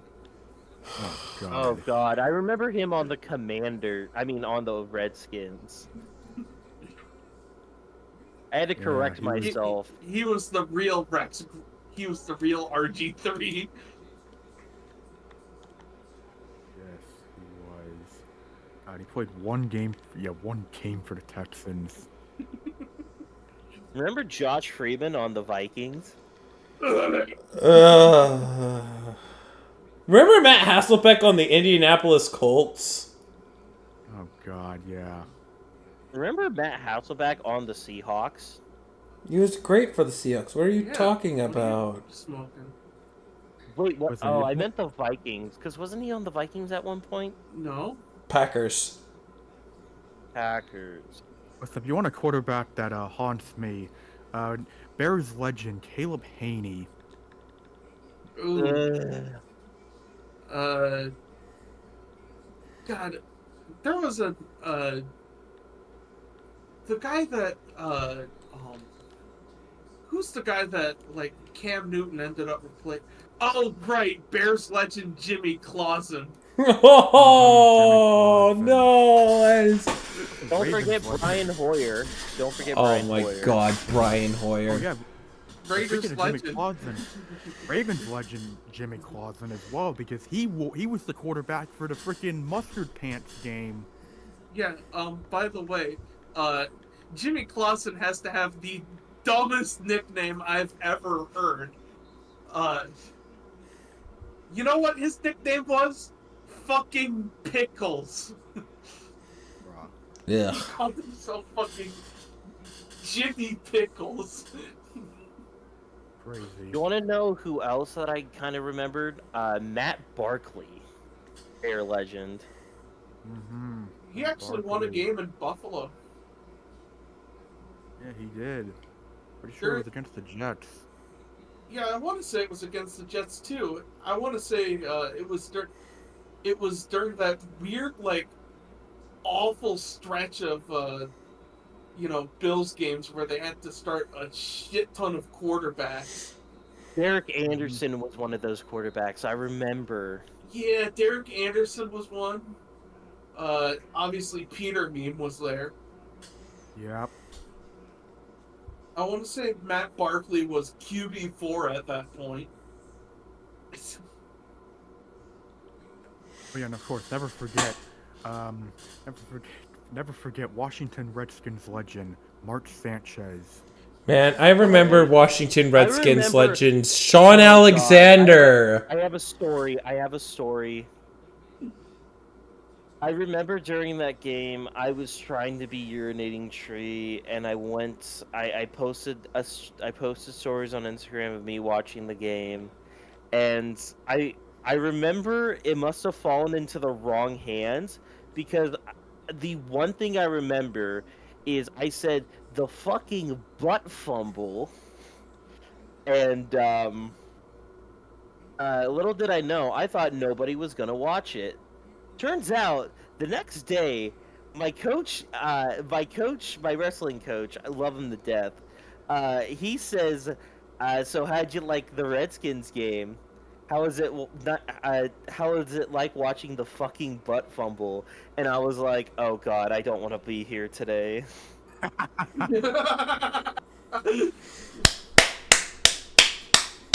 That's a clap. That's a yeah. clap. That's a clap for that. You know who I remember also on Buffalo? May not necessarily be a quarterback, but Richie Incognito. Like, Oh, God. how many fucking second chances did that guy get? One Yeah, too many. Yeah, and he was almost a Viking, but ultimately he declined the He was offer, a Dolphin too. and then he proceeded to go on Twitter calling Mike Zimmer, quote, a fucking liar. And Do you okay? You know what? That just Oh, let it go. Let it made me go. think of- No, because that made me just remember something. Because God, where is it? Who was it that did this? So, I believe it was him. Yeah. So, okay. So this is not in terms of like random players, like random legends on certain teams, but this is just funny because it's worth bringing up. Um, but Nadamakan Sue did a Reddit AMA very recently, and I want you to imagine what were the questions that people were asking him. Oh, I heard it was bad. Oh no. How is it like stomping on people's hands? How is it like being the dirtiest player in the NFL? Like, I would have yeah, asked just him what's his questions- favorite way to cut a grilled cheese sandwich. But Yeah, the but, internet's filled with people who just hate anything. So like, of course they're gonna bring up something that he did. Which like, did he play shit tactics? Yeah, but also he was good. Yeah, he for was the really record, very good. I just found it so funny that it's like, you know what? Yeah, I could see that coming. yeah, for the record, my mom fucking hates Ndamukong Suh, and the fact that he got a ring with Tampa just fucking irks her to no end. Yeah. I mean, it's not like Detroit's gonna get a ring. Hee hee.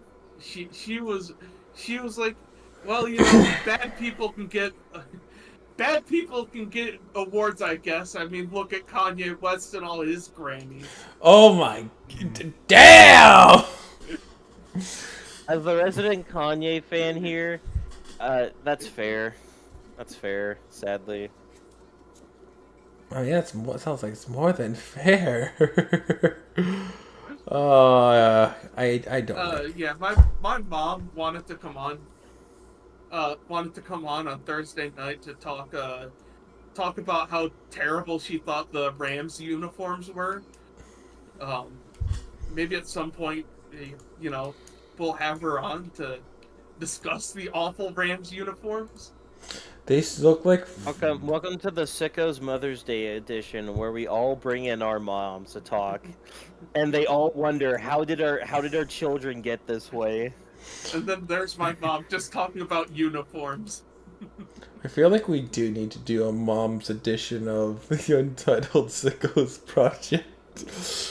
where it's just moms talking what they know about their teams, and we've given like 15 minutes to like half an hour to like Right.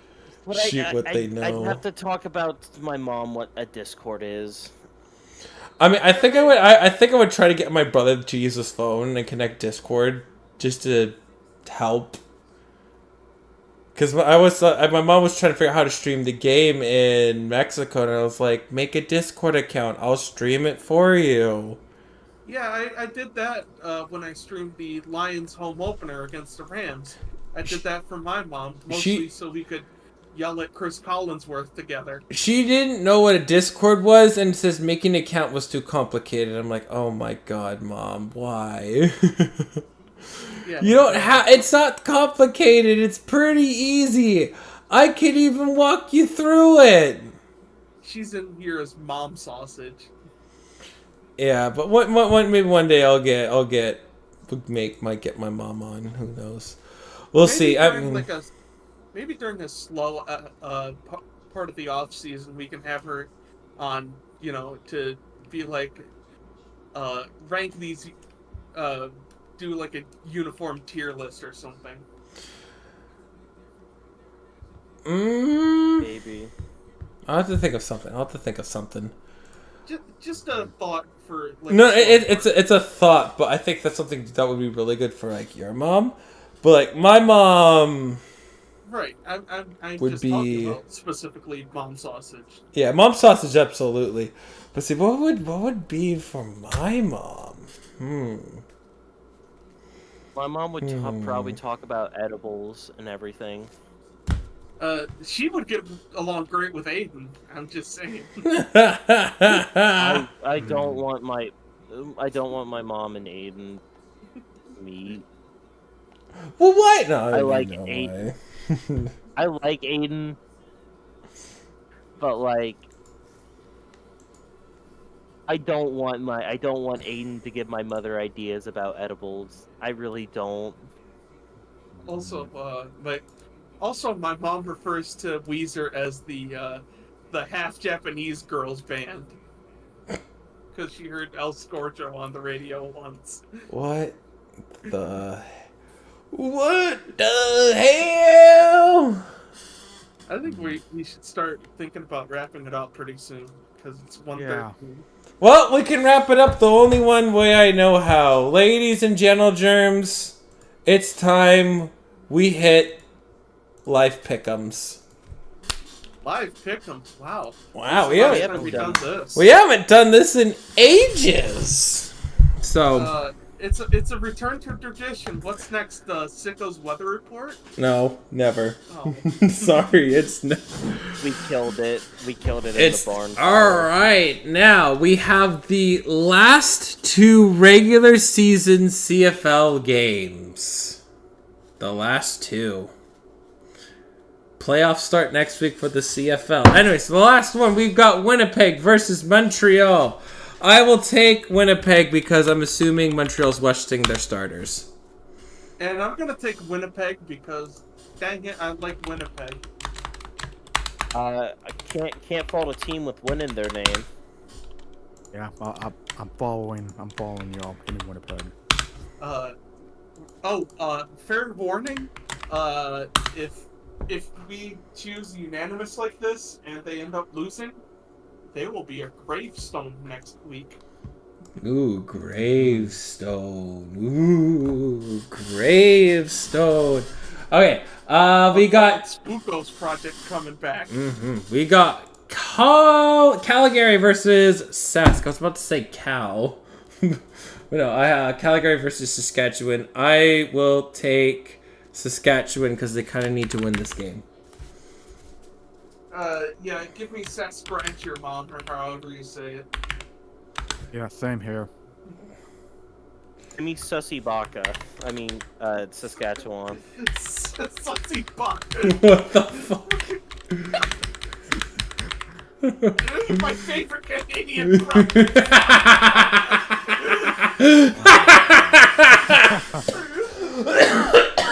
Jesus fucking Christ. Alright. We got Notre Dame versus Navy tomorrow at 9 a.m. Why couldn't this be? This game deserves to be at 5 p.m. What the hell are these CFB frickers think the frick they are? Anyways, Navy. I'm gonna take Navy. Yeah, I'm gonna take Navy. I'm taking the Navy. Oh god, we're about to curse the Navy. No, I'm taking one for the team here. I'm taking Notre Dame. Oh, thank God. I mean, Nick said that do last know night, by the way. Aiden and Juggerbear and Noah Amper need to pick as well. So it's not. Yeah. So we're not I'm cursing taking one- anybody unless they Yeah. input it as well. Okay, we got. I'm taking one for the team though, genuinely. Okay. We got Illinois versus Oregon, and I will go for the Ducks. Yeah, give me Oregon. Yeah, give me the Ducks. Give me Illinois. Give me Illinois. Should be a good game either way. All right, Missouri versus Alabama. Give me Missouri. Let's spice things up, huh? I don't know. I'm going to take Alabama. It's all about the Tide, baby. It's all about the Tide. Don't care nothing but the Tide. The problem with Missouri is that they can't finish a game of football. So that's like the frustrating thing. I want Missouri. I want Missouri to win, but I do not see them beating Alabama, especially on the road. Especially given how Missouri's last road game against an SEC opponent turned out. So, give me Bama. All right, LSU versus Texas A&M, and I will take Texas A&M. Here you go. I'll take Texas A&M. I will not, however, shit in my sink. I'm going the Aggies as well. I mean, this is honestly, if this was being played at LSU, I would pick LSU. But given it's being played at Kyle Field, going the Aggies.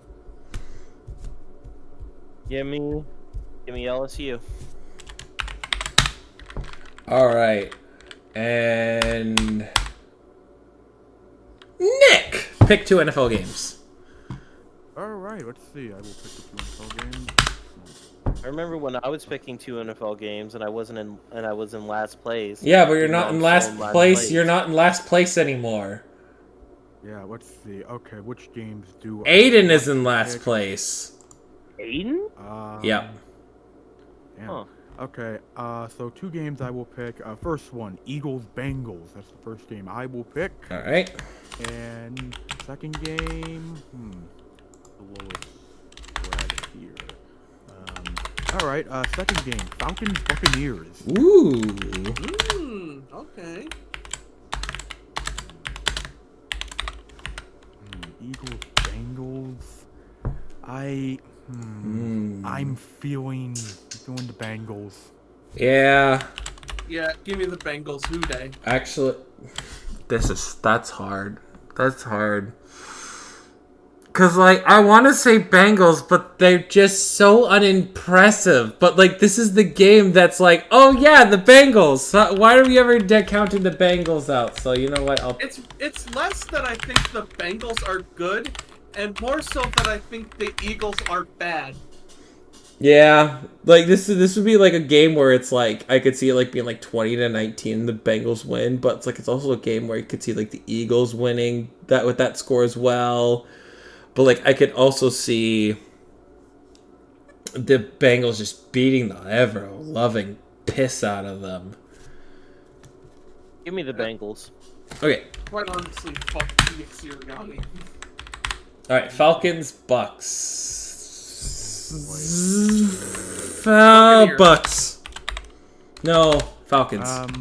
I'll take the Falcons. I'm tough about this because if this was before like the injuries the Bucks had, I'd be picking the Bucks, but it is a lot tougher now given that they've had those injuries. God, I don't know. Yeah, that's a tough one. That's a tough game, honestly. I'm still taking the Buccaneers because even when Godwin and Evans were out, I still think Mayfield can dot people up like Kate Otten. I'm sure Scotty Miller is there somewhere in the mix. He's not on them anymore. No. Scotty I Miller think got Isn't Scotty is Miller Scotty like Miller. on the Patriots? Is he? He was somewhere. Scotty remember Miller he got was, like- replaced with Sterling Shepard.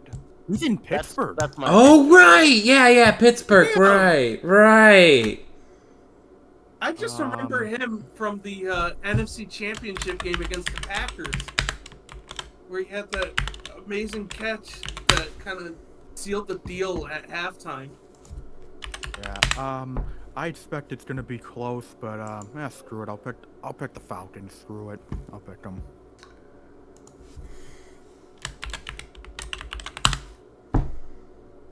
Did Taegan give his pick? I do not think so. I haven't. Until the Falcons get some consistency, I'm going Buccaneers. All right, good split. Good splitter. All right, and upsets. There are two people in this call that have their double downs. Spencer and Taegan get them again next week. Next week. I think. Gotcha. So we have me and Nick have our double downs. Yeah. You know what? I'm gonna go bold. I'm gonna go absolutely ham sandwich and say the Panthers upset the Broncos. Let's see. I mean, upset-wise, there's definitely an upset that I'm looking at, but the only problem is it is not a double down, so that's the only problem with that one. But, Just go for it and be safe about it. you know what? Why not? I'll save the double down for one more week. My upset: Wisconsin over Penn State. 6.5 point underdogs against Penn State, so that's an upset. Yeah, it's just a B3.5, so you're good. Wisconsin. Because I wanted to put double down and put Rutgers to beat USC, but that was the Sickle Committee game of the week, so... You could have still doubled down that. No, that went out the door. All right. Because they don't get an upset and a Sickle Committee game of the week. Yeah.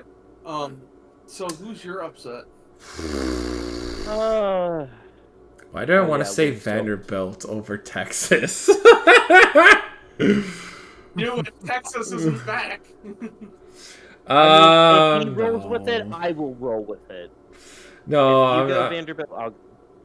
Oh no! I'm just still looking. I need to take a piss real quick, okay? Oh, good.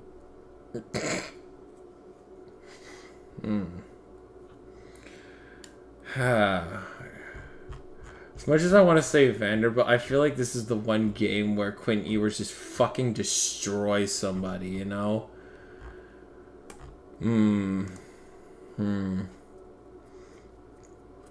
Maybe the NFL has something.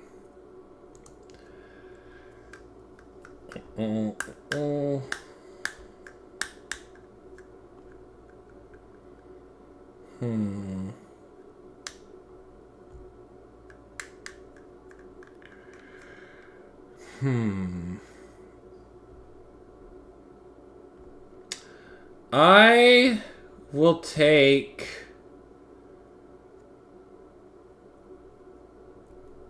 the Cowboys in an upset. I will take the Cowboys. I'm gonna be boring. I was about to say because I was thinking like, you know what, this is gonna be a really weird week. I was about to take the Titans to beat the Lions, and if that happens, well, goddamn, I was thinking either Titans. Well, there is a point to be made. If I remember correctly, the Lions have never beaten the Titans. Which is probably why they're gonna win over Tennessee. But I was thinking like, this is it's gonna be like that weird game. Like, the Titans and Lions just sounds all kinds of messy, you know? We're probably gonna get a scoregami out of this. Yeah, it's like all signs point to, like, it should be, like, absolutely weird and, like, makes absolutely no sense. But if the Lions have never beaten the Titans, this is the one game to do it. So I'll just take the Cowboys to upset the Niners. Okay. Oh, Alright, are we on to the Taegan's upset. Okay, so I'm going to be a little funny. You want to know who I think gets the upset this week? who's that? I think the Patriots upset the Jets. Mm. Spicy. And my reason is this.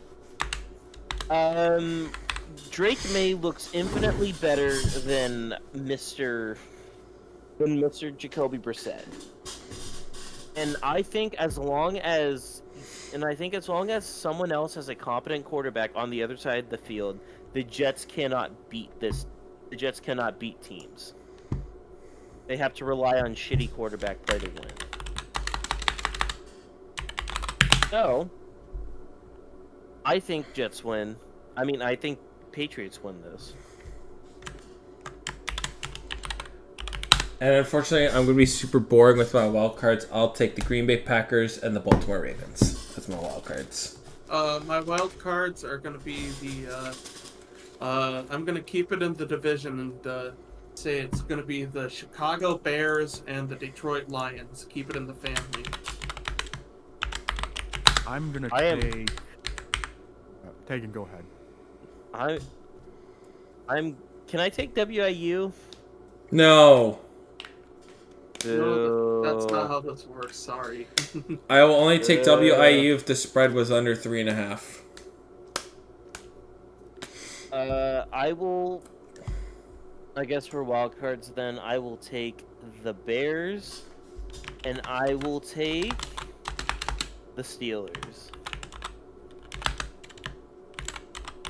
I will take the Bears, and I will take the Texans. Oh yeah, it's Giants Steelers on Monday night tonight. On Monday night this week. Gross. Ugh. Texans. Alright. Well, that's going to do it for us today. I hope that if you are here, if you're new here, make sure you hit the follow button. What's the subscribe button. Hit the subscribe button if you're new here. If you also want to be part of the community, there's a Discord link down in the description below. You're free to join, and you're more than welcome to join it. You can talk sports with us whenever we're around. It's still relatively new, so we don't have a whole lot of new members in it, but more new members are always welcome. And yeah, if you haven't, be sure to watch the Untitled Titans and Niners project. If you haven't watched those yet, please do give those a watch. If you watched them, watch them again. We could use the watch time. I love the watch time. And hey, if you really want to hear a guy bitch about like first world problems in a hotel, there's always the Untitled Hilton project. Yeah. A girl told me at work that my voice was nice and I have golden pipes. So I'm kind of riding that high for a while. What are golden pipes? What the fuck? Means I sing good. You sing good. Anyways, also make sure you're also watching on a separate screen UNLV and Boise State. Fourth quarter, it's coming down to the wire. Yep. So, anyways, we'll see you guys next time. Peace. Bye.